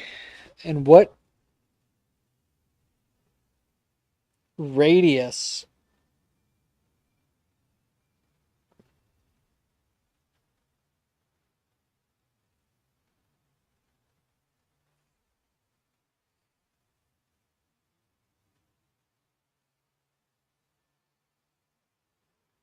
I mean that's pretty understandable. So now let's figure out how to do this problem. Ooh, this one's on the practice exam, so I really want to get that one down.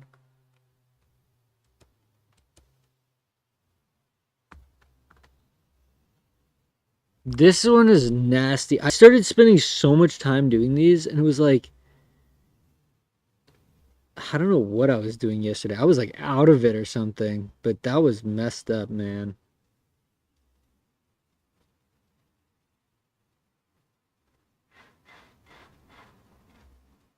But I feel like it's likely that she would ask something like these.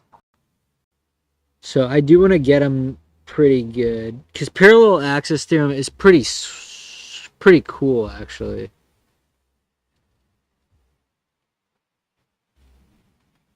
Physics and chem are on Tuesday. Bio and engineering are on Wednesday.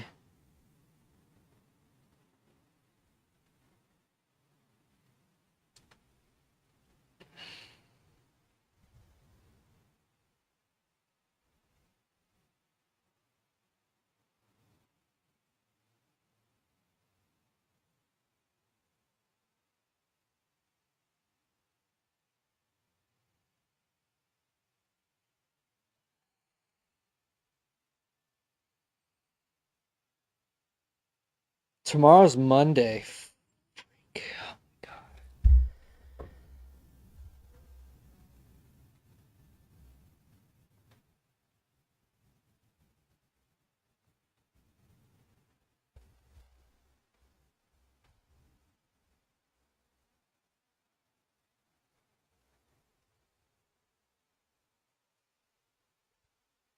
Horizontal at a given y is equal to a minus y over 2. So as we get to a, okay, yeah, it's a over 2. So when y equals a, you get a minus a over 2 is equal to a over 2. Strip extends from minus h of y to h over 1. And then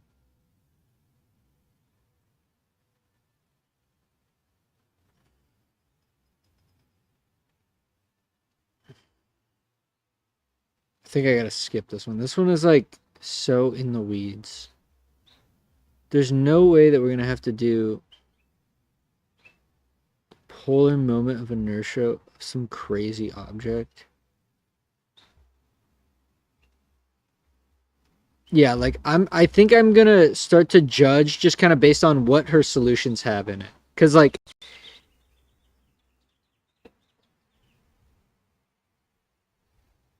you can make these problems as hard as you want. And it doesn't I don't know. This one's good though. So I want to do this one. I'm skipping this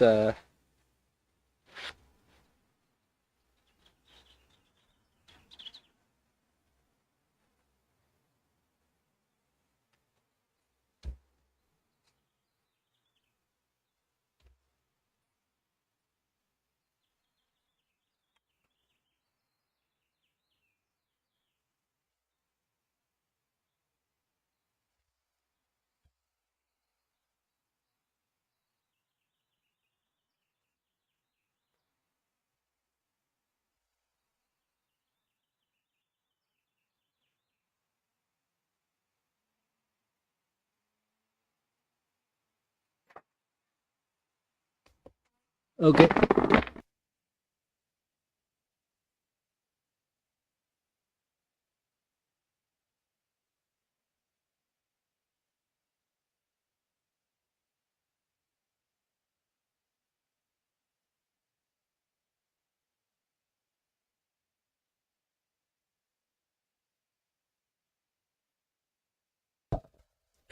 So all right, so let me remember the general idea of the parallel axis theorem. The parallel axis theorem says the polar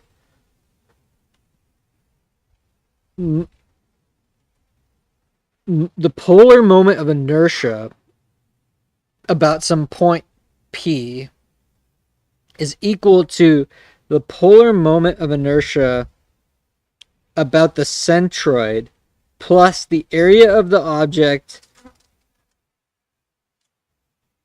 times the distance to the new point squared. So that's what this I equals I prime plus AD squared is. But I prime, it needs to be a centroid.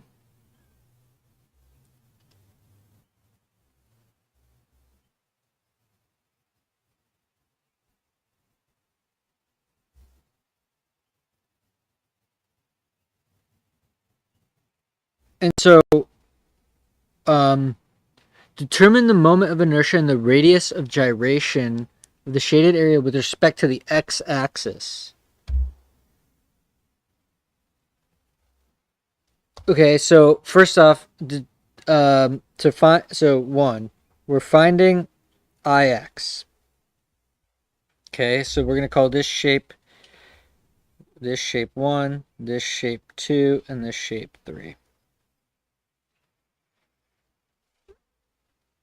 Then we get to use a useful table,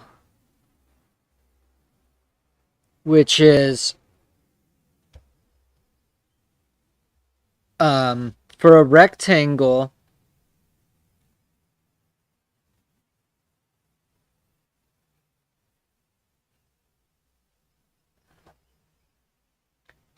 I over bar x prime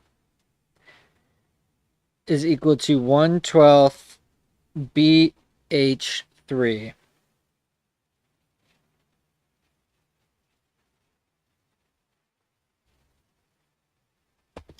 Wait, hold on. What was the whole question? It said determine the moment of inertia and the radius of gyration. And the radius of gyration is the kx equal to the square root of ix over a thing. Right, radius of gyration. That actually makes sense. So, bh cubed over 12. So we can just calculate that. So that's going to be the base, which is 10, times the height, which is 50 cubed over 12. So now I will need a calculator. So let's just... this is going to be problem 9.31. So first, I bar...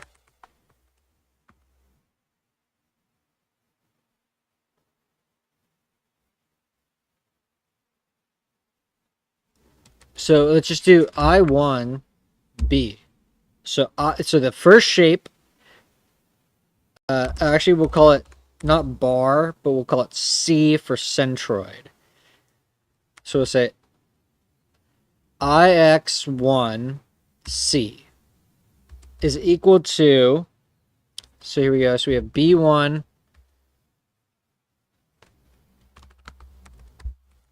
actually I don't even fucking care.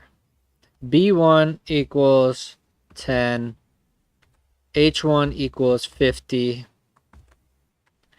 So now this is going to be B1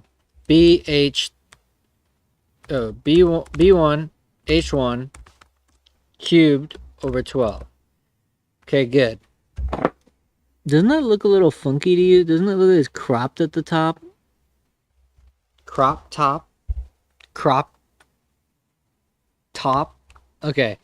And then what we want to use is the parallel axis theorem. So the parallel axis theorem says, so now we want I of x1 is going to be equal to, I bar x prime, whatever this weird notation is, plus the area, AD squared, which is going to be equal to 10 times 50 times, and now this thing is going to be at y equal to 25. No. This is equal to y equal to minus 5. So this is equal to y equal to 20. So then the distance d is the distance of the centroid to the axis. So that's going to be times 20 squared. All right. So now we have ix1 is going to be equal to ix1c plus b1h1 20 squared.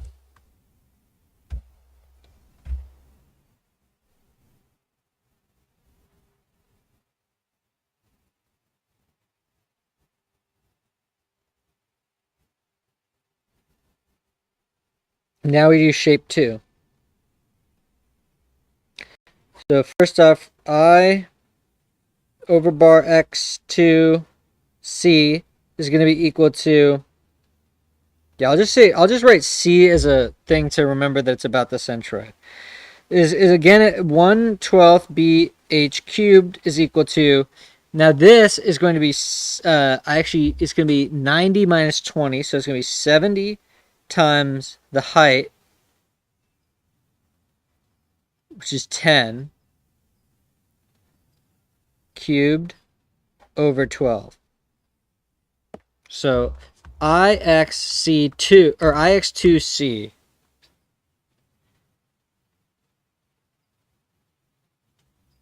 is equal to 70 10 cubed over 12. And then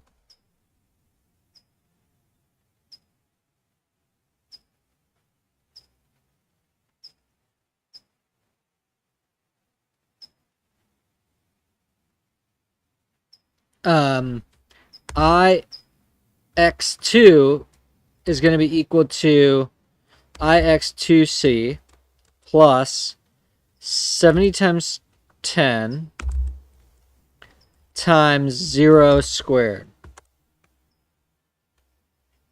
Just writing it out to be extra explicit. So ix2 is equal to ix2c plus 0 because d equals 0.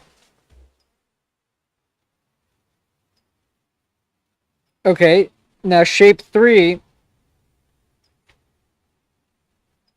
is the same as shape 1, I think. It's symmetric about the x-axis. So it's a shape, so ix3 is equal to ix1.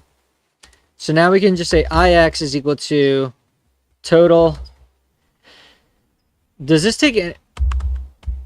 Presumably that work. What?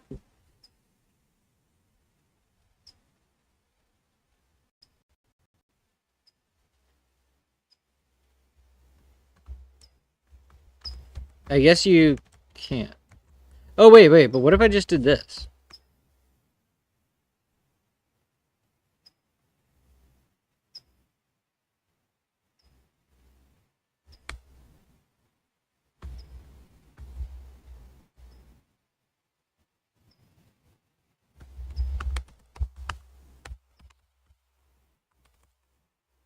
Yeah, so I can just do that. I can just put this at the head.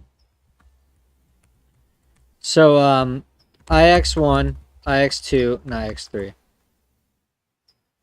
So we now have the moment of inertia with respect to the x-axis. So if I were to try to bend this thing,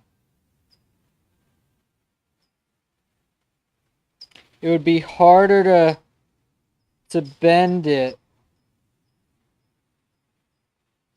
For some reason, it's harder to bend it.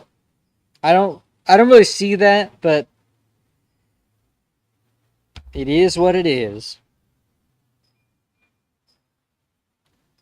Okay. Now, though, we need to compute the radius of gyration about the x-axis. So A is equal to 2 B1 H1 plus, wait, why did I make it a list? Plus 70 times 10. So this is the total area. So then Kx is equal to square, oh wait, actually does this work? Nice. Of Ix over A. And let's just so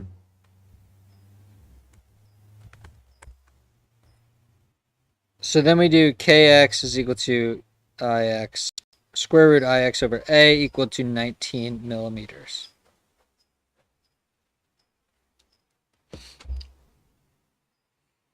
Okay.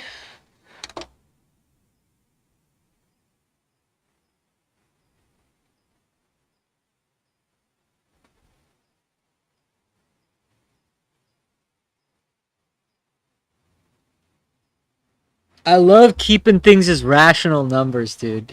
It's like, oh, it just, I just love that so much. It's the right way to do things. It's crazy to me how like no other like system really understands like the importance of like good numerics.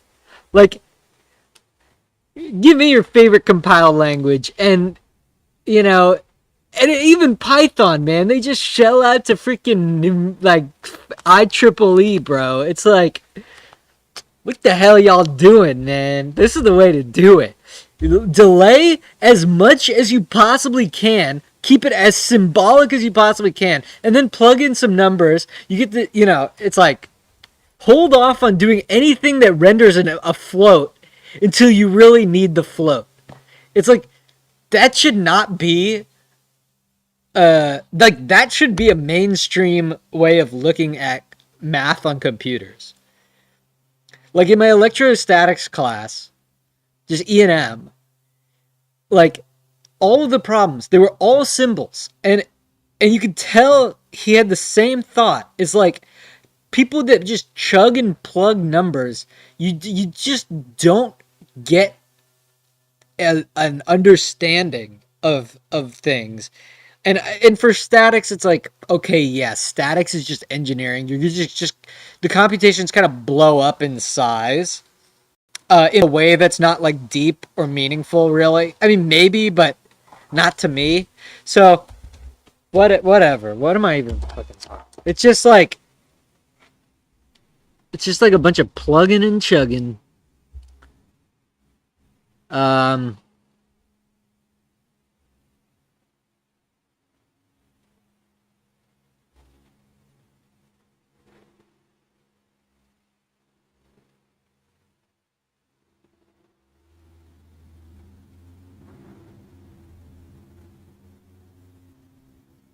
okay, this looks like a good one. I skipped this one yesterday, but this does look like a good one. So 9.36. I'm gonna take a quick walk around the block, collect my thoughts. We do a section, take a little breather, think about what I just did, come back, go hard. That's how I do.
Area moment of inertia, polar moment of inertia, radius of gyration, polar radius of gyration. So 1, 2, 3, 4. All right, so then the only last two are the product moment of inertia and the mass moment of inertia. And then we're pretty much good to go into virtual work.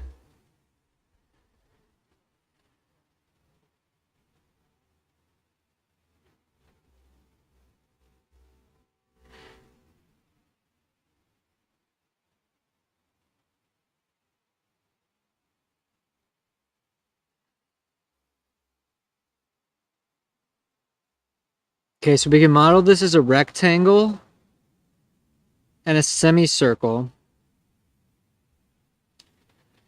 The annoying thing about the semicircle is that they label C here, but I'm almost positive that C you have to find with this 4r over 3 pi.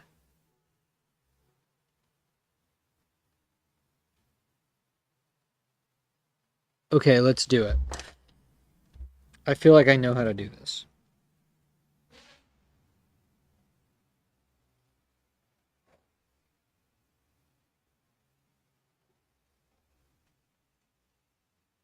All right, so this is 125.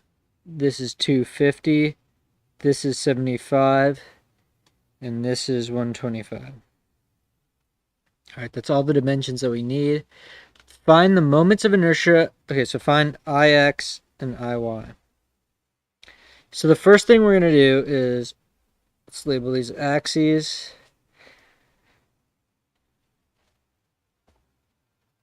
So we're going to have two shapes. We're going to have, this is the first shape, and this is the second shape. And it's going to be a negative. All right, so, okay, I got it. Ix1c is going to be equal to bh cubed over 12, right? We just did this. I bar, so the area moment of inertia with respect to the x-axis, or with respect to the x-axis from the centroid is 112 bh cubed. So this is going to be equal to 125 times 250 cubed over 12. And now if we want to get Ix1, we're going to use the parallel axis theorem to take Ix1c. And we're going to add the area, which is 125 times 250 times d squared. Now d is at this centroid, it's in the middle, so it's going to be times 125 squared. Okay, I got it. Mathematica.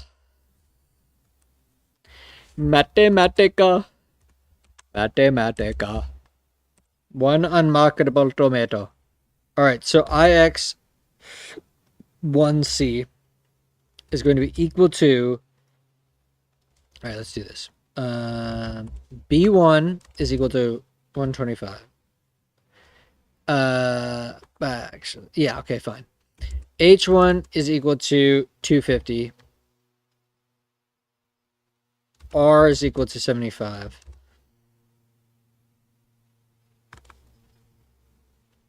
All right, now this is going to be equal to B1 H1 cubed over 12. Some big number. Now Ix1 is going to be equal to Ix1c plus B1 H1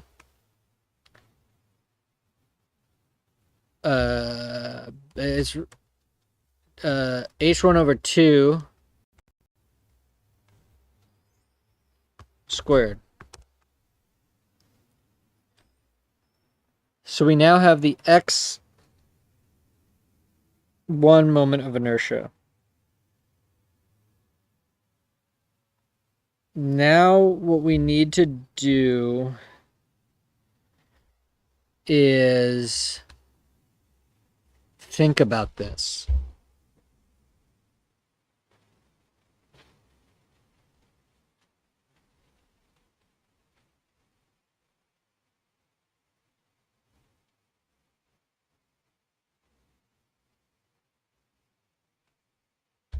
So my feeling is that we're gonna find y.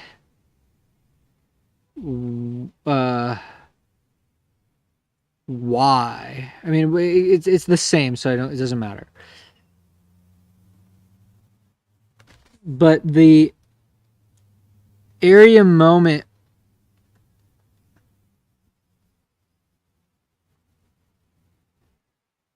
with respect to the y-axis. If these were different, I would be so confused right now. But the fact that they're the same, I can just kind of not think about it. But then we are going to also do the parallel axis on this. So ix2c is going to be equal to 1/8 pi r4,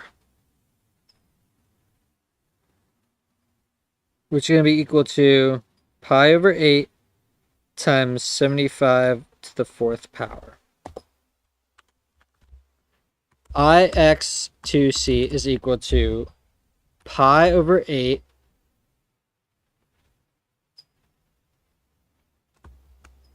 75 times 75 to the 4th.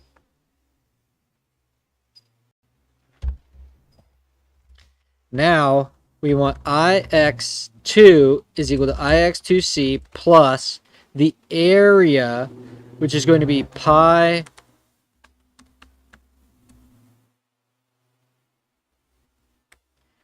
pi 75 squared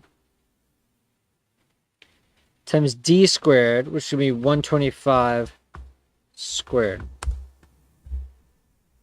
So now ix is equal to ix1 minus ix2, I believe. So then ixn is equal to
You definitely be axis one mistake. Oh wait, yeah.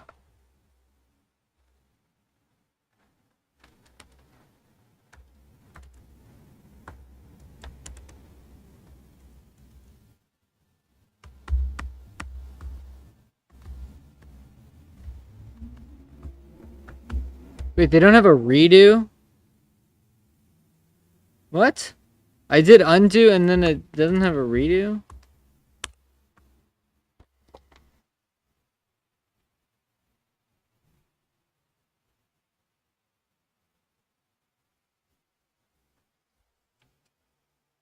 Wait, why did it get... Oh, it did. Okay, 5 E 8 millimeters to the fourth.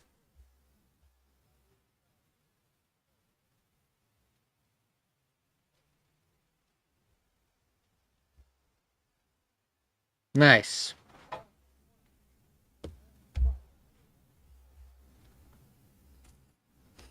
Okay, so let me do IY.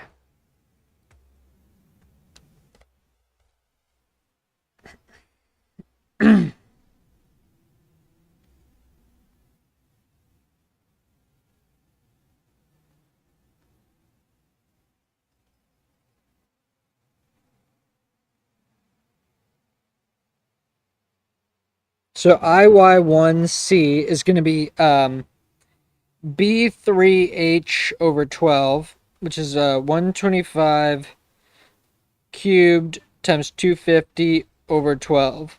Then IY1 is going to be equal to the parallel axis theorem, so it's going to be IY1C plus AD squared. Now the A is the same. D is not going to be the same. D is going to be 125 over 2.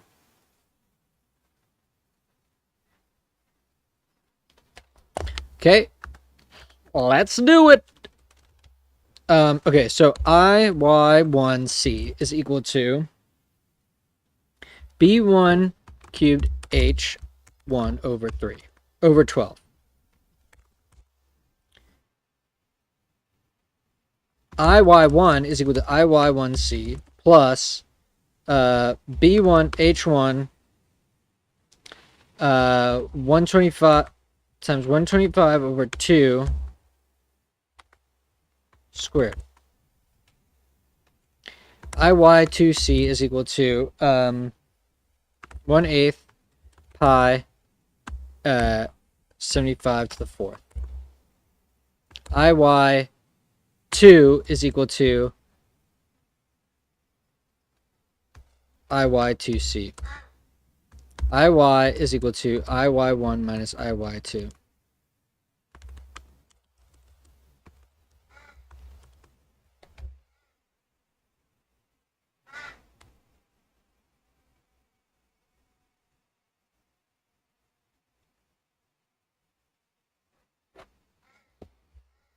Did I get it right?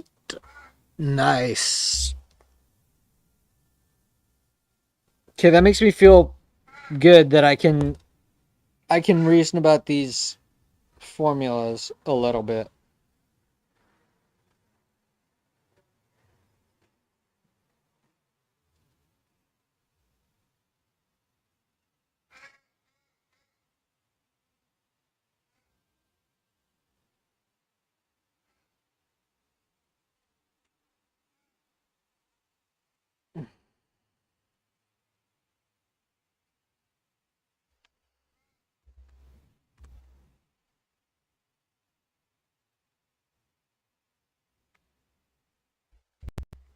This one I remember being really annoying. Let's see if it's still annoying or if it was just that I was like crashing out.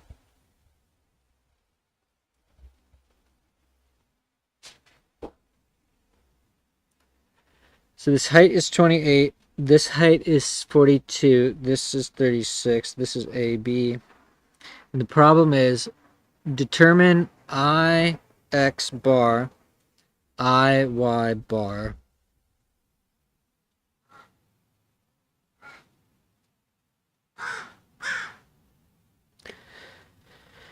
Okay, so the first step is find the centroid. So we'll call this shape 1 and this shape 2. So now we have shape 1 2, we have the area, we have the X centroid. We actually know that by symmetry, X bar of the whole thing is going to be at 18 because this is symmetrical. So we can just go straight to the Y. We've already eliminated some work. And now we can write AI, YI. And then what we're going to get is that Y is equal to the sum of AI times YI over the sum of AI. Okay, so shape 1's area is just 28 times 36. And it's YI is 14, so then this is just the product. Then this area is going to be 1/2 36 times 42, and its center of mass should be h over 3, and we need to go and verify with this. So that's going to be 42 over 3, which is 14, plus 28, which is 42. This comes from 42 over 3 plus 28. Okay, so now that we have the table, we can find the centroid of the system. So A1, so wait, now we're doing problem 9.42. A1 is equal to 2836. Y1 is equal to 14. AY1 is equal to A1, Y1. A2 is equal to 1/2 36 42. Y2 is equal to 42. AY2 is equal to A2, Y2. Now, what we want to do is AY1 plus AY2 divided by A1 plus A2. So now this is Y bar.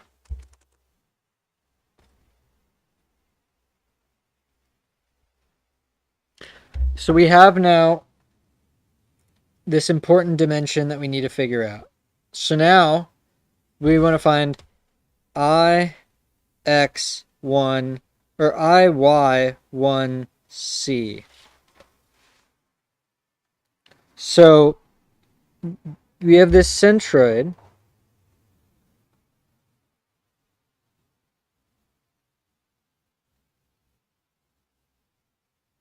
So this is the global centroid. And what I'm trying to figure out is that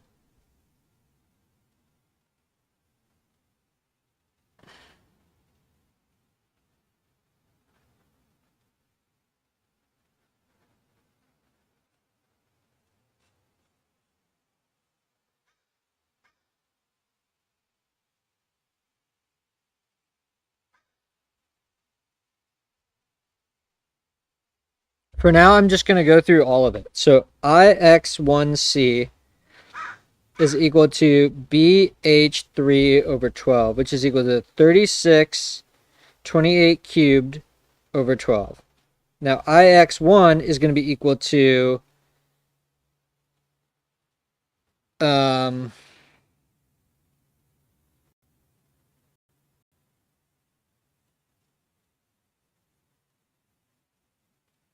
the offset of that. So then it's going to be IX1C plus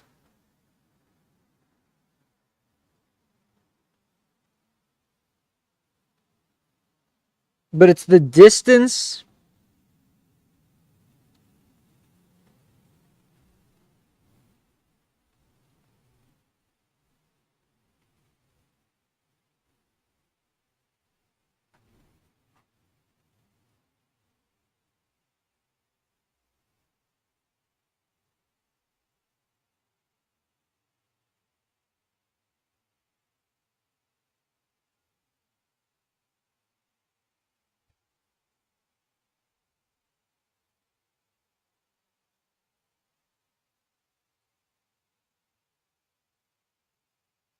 I think it's going to be, yeah, so it's going to be times BH.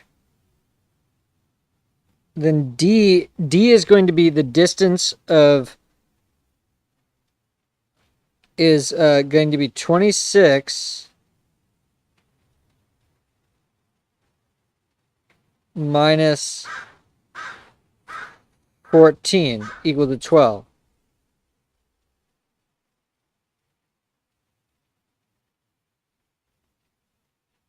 Squared. IX2C is going to be equal to, now we need a formula.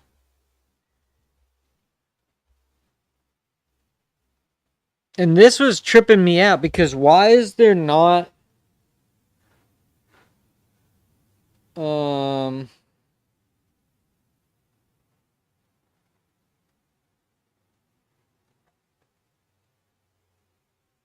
I don't know why a Y is not provided there. That freaks me out. But in any case, this is going to be BH cubed over 36.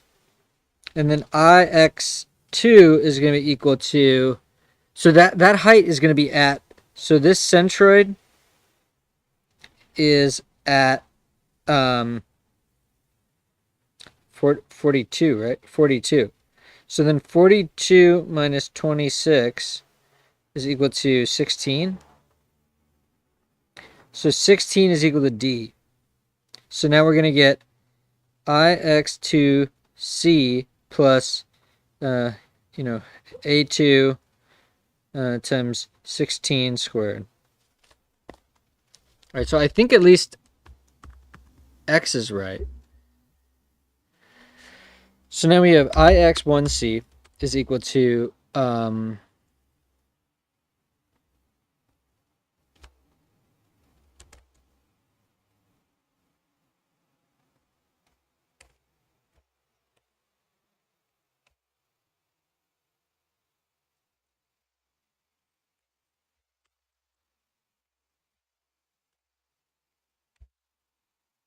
think that's all the dimensions I need. So this is going to be BH cubed. IX1 is then now equal to IX1C plus BH12 squared. IX2C is equal to BH2 cubed over 36. And IX2 is equal to IX2C plus A2 times 16 squared. Now IX should be equal to IX1 plus IX2.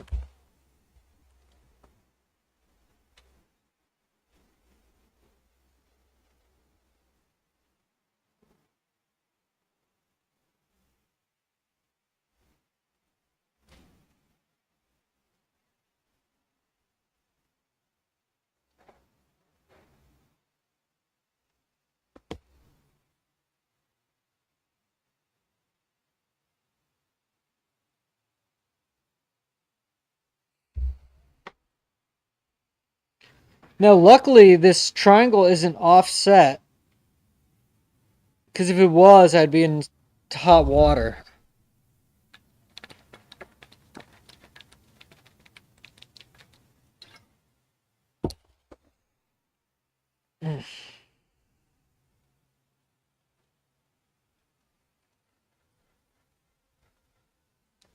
So, let's do this. IY1C is going to be equal to B cubed H over 12. IY1 is then going to be equal to IY1C plus 0, because the distance in Y from our centroid to our point that we'd like to get is 0. And so basically then we're going to see that IY2C is equal to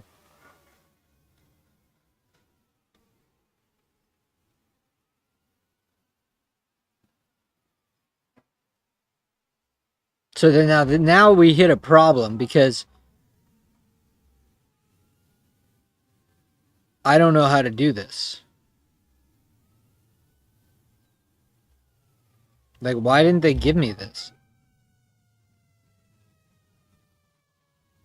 I don't understand why they only give half of the information.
My rectangle is x.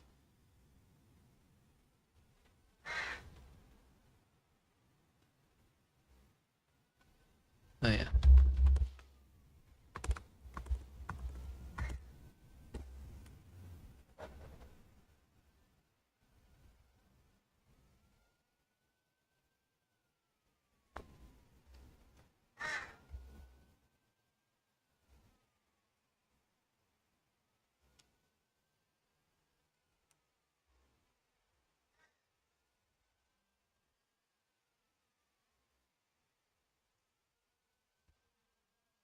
But I still need to know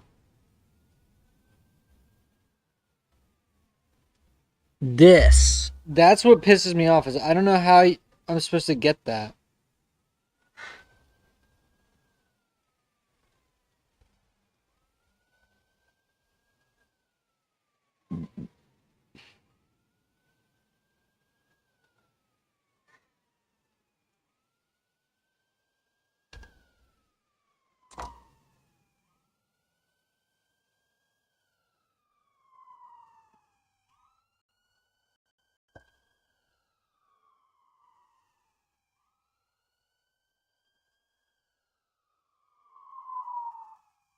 I bar y prime is equal to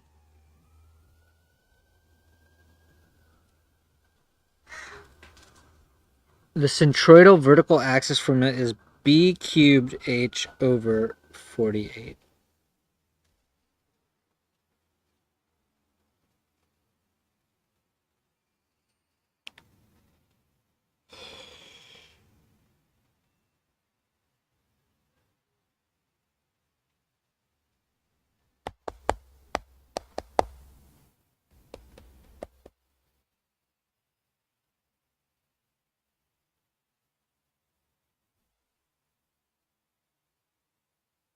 Okay, let's just say that I have the formula, because then I can just keep going. Like, I'm not going to derive the formula. All right, so IY1C is equal to BH cubed over 12.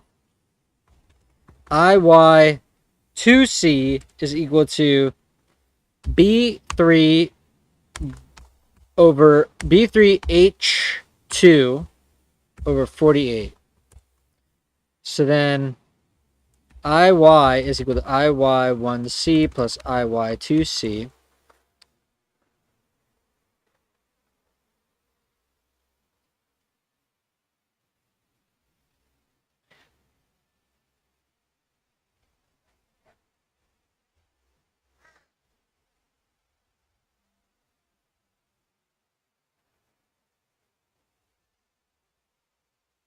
Yeah, bro, I'm not doing all this.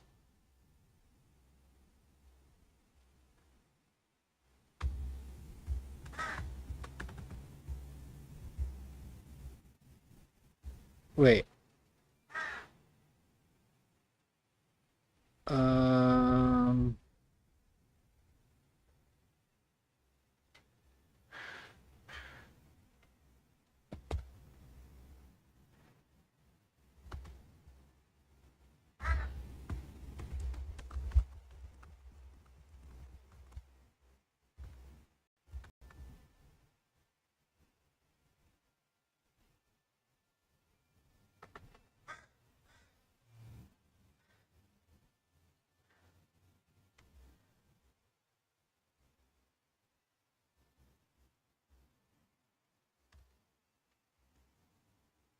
I hate that it does this. Why does it do this?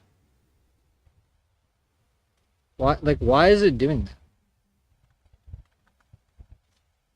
Okay, there we go.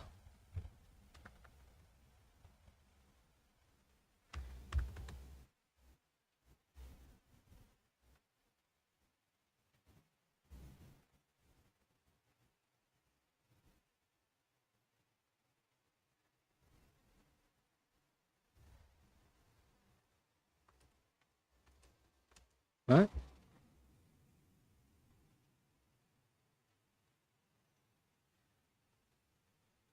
Oh.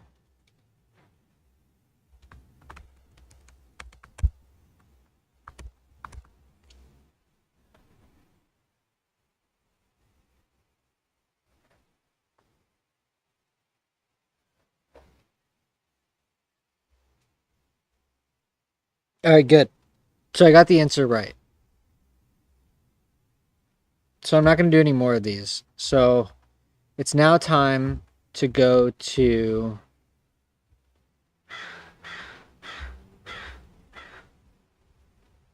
maybe I should do that one. I really got to get to the other material. That's kind of the issue. Oh, wait, I think I close. Oh, no, I'm good. All right, so now it's products of inertia, mass moment of inertia. This is on the practice test, so I really got to get this right. Oh.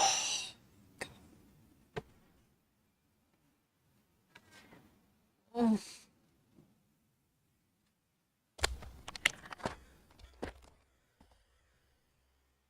967.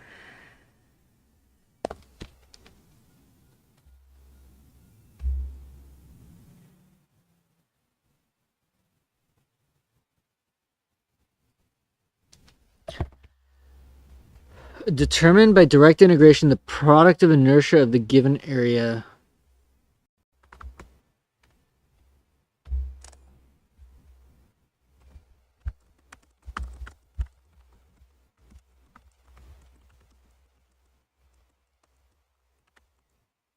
What's on the formula sheet?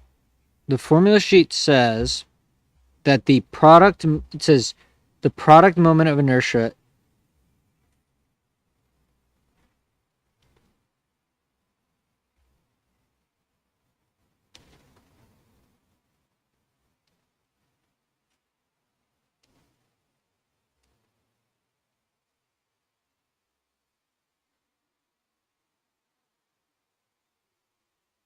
So instead of measuring distance squared from one axis, it measures the coupled spread in x and y. If an area is symmetric about the x-axis or y-axis,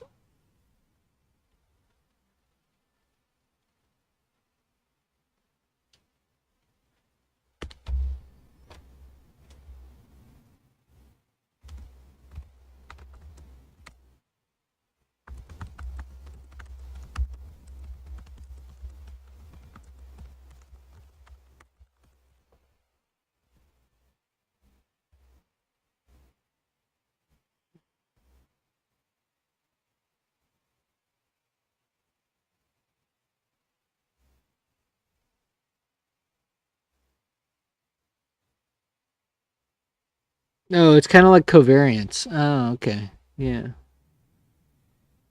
Whoa. Whoa. Whoa, whoa, whoa, whoa.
Yeah, take a break.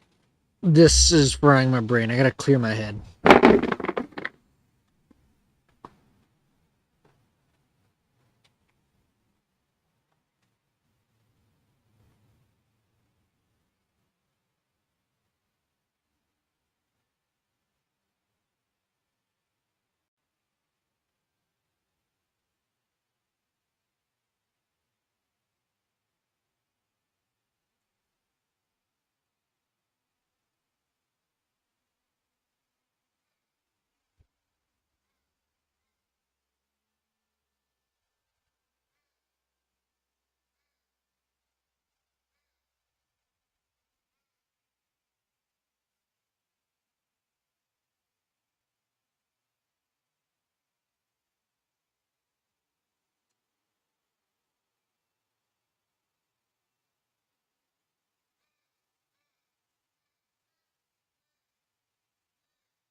Okay.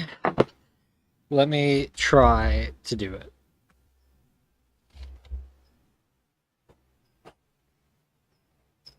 Goes down like this. This is at 2A 0. This is at A or 0A. And we have x squared over 4a squared plus y squared over a squared is equal to 1. Determine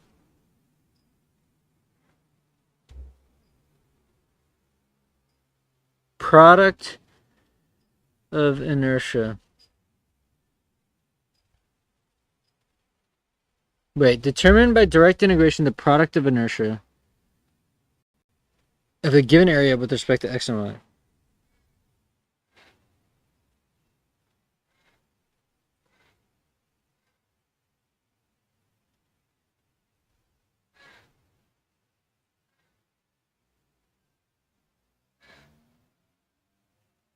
So, okay, wait, hold on. So the product of inertia Ixy is equal to the integral over a times xy dA.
there's going to be x over 2. And then we're only evaluating y squared. So it's going to be times a squared times 1 minus x squared over 4a squared minus 0.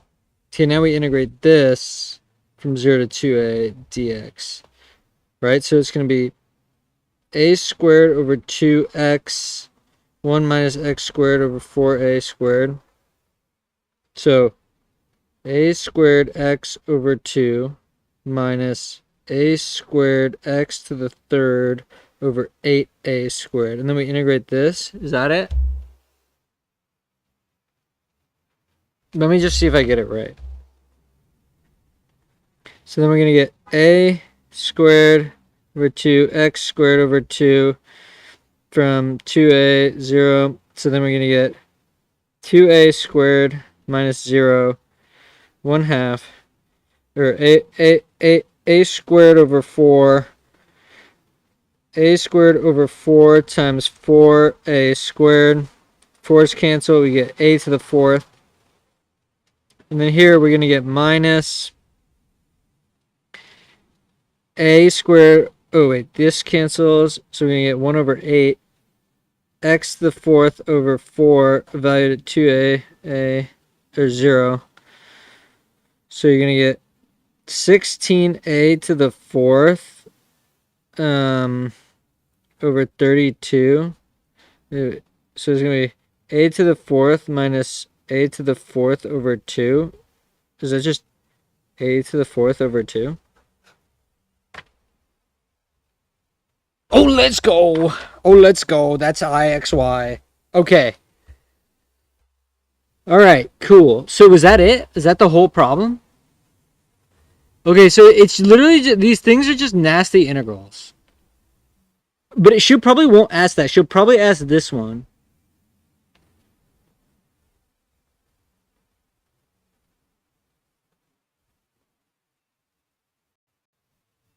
If either of the centroidal axes of a component area is an axis of symmetry for that area.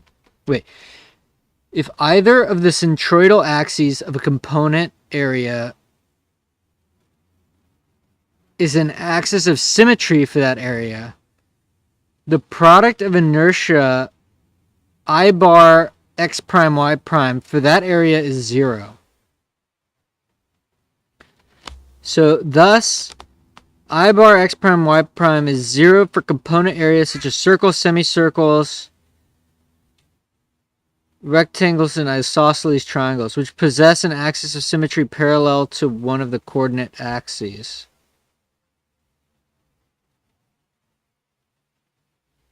Using the parallel axis theorem, determine the product of inertia of the area shown with respect to the centroidal x and y axes.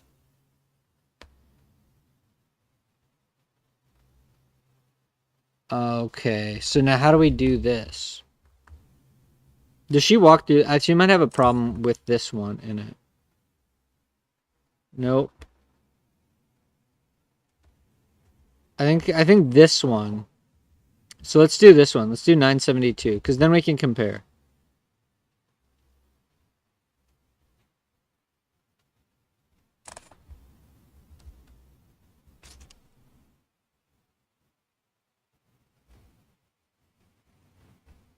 Oh, whoa.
Hmm.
Does she have examples for this one?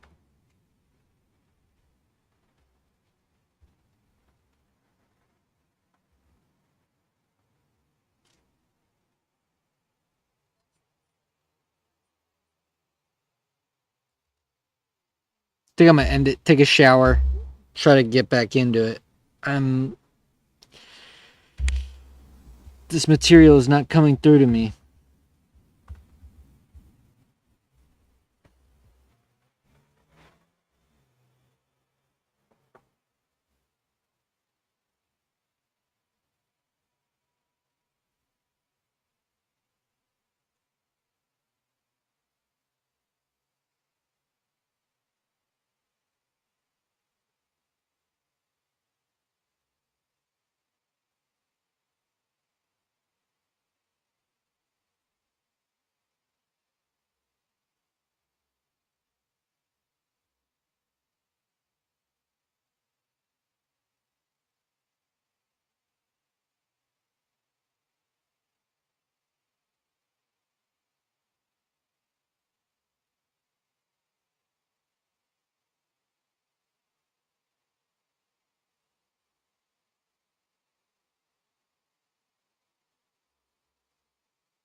Ooh, okay.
Wait, so the problem stated we have this is the axis.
M over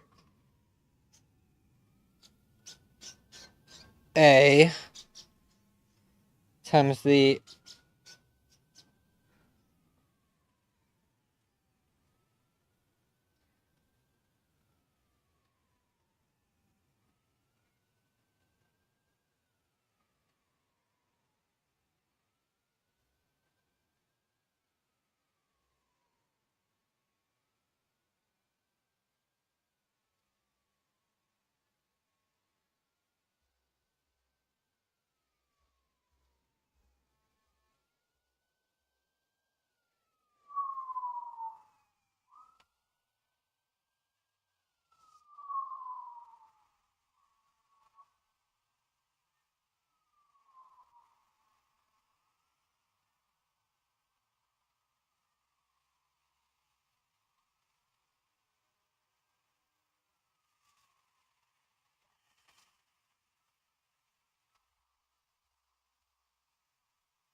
moments of inertia are calculated as follows. So your I sub x, y, so your product of inertia about the x and y axes, is equal to the integral of your xy dm.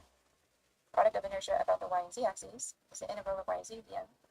And your product of inertia about zx axes is the integral of z times x dm. And if you wanted to factor in using your parallel axis theorem, then you would have your new mass product of inertia is equal to the original plus your mass times the centroid to the x-axis and relative to the y-axis. And similarly for yz and dx. So if we look at this example, 9.149 in your book, you can see we have a complex shape that's provided in the x, y, and z directions. So the first thing we're going to do is recognize common shapes in this geometry. So we'll start with the overall envelope of the part, which is going to be this rectangular box shape, and we'll call it shape number 1. And then we have this cutout through the center, and we'll call this one shape number 2. And then we have a semicircular channel going through the surface over here, so we'll call that shape number 3. And now that we have 3 common shapes identified, we're going to find our mass products of inertia. So we're given that the density of our part is 7,850 kilograms per meters cubed. And we have our main equation here, that our mass product of inertia with respect to the x and y axes is equal to our original mass product of inertia about x and y axes, plus our fudge factor, our mass, times our distance to our x axis, and our y centroid relative to the y axis. Now, one really important thing to note when we're working with products of inertia, again, is if you have symmetry, it really simplifies your problem. And you don't need to mathematically prove that something is 0. You can just say that there is symmetry in this part along this axis. And so therefore, this original product of inertia will be 0. Right, so if this wasn't 0, we'd have to calculate this for each of our 3 shapes. So we just saved ourselves 3 math problems by recognizing that we have symmetry. This is the only part of the equation that we will need to mathematically calculate. So let's look at how we solve for this piece of our equation. But for our mass is going to be found when calculating our density times our volume for each shape. So for shape number 1, we have our density times our length, width, and height of our rectangular shape. And we get 5.024 kilograms as our mass for shape 1. For shape 2, again, it's a rectangular shape. So we have our density times our length, width, and height, and we get 1.67 kilograms. For shape number 3, we have density, and this is a semicircular channel, so we have our pi r squared divided by 2 times the length of 40 millimeters, 104. And we get 0.284 kilograms. So we found all 3 masses, but now we can create a table and create a summation at the end. So for shape 1, 2, and 3, fill in our masses that we just calculated. And then we need to find our x bar for each shape. And for each shape, there are centers alphabetically ordered. So we get 40 millimeters for all 3 shapes. So we fill that in. Then our y bar going up is going to be half of this overall rectangular shape, so 0.5, half of this rectangular shape. And then this shape we'll have to look up in our chapter on centroids to find that we have 4r over 2pi to calculate the centroid for the semicircular geometry. And we're going to go 50 minus that because we're starting up at the top of the shape and then coming back down that distance. That's given in our table. So we have 0.025, 0.021, and 0.098 is our y bar values for shapes 1 through 3. Then we do the same thing for our z bars. So our v bar for shape number 1 is going to be half of 160 or 8. Our z bar here is going to be this initial distance 50 plus half of our distance of 70. So we have 35 plus 50 gives us 85. And for our last shape, then we go a distance of 120 and then take half of the 40 millimeter length of the channel. So we get 4.14 meters. So now for each of our fudge factor components, so we want our mass times x times y bar, our mass times y bar z bar, and our mass times z bar x bar. So we multiply across and we add going down. It's important to note here that shapes 2 and 3 are negative volumes. So that means when we add together our shapes, then our mass product of inertia for the x and y axes is going to be our mass times our x bar y bar for shape 1 minus shape 2 minus shape 3. And then our mass moment of inertia about the y and z axes again is shape 1 minus shape 2 minus.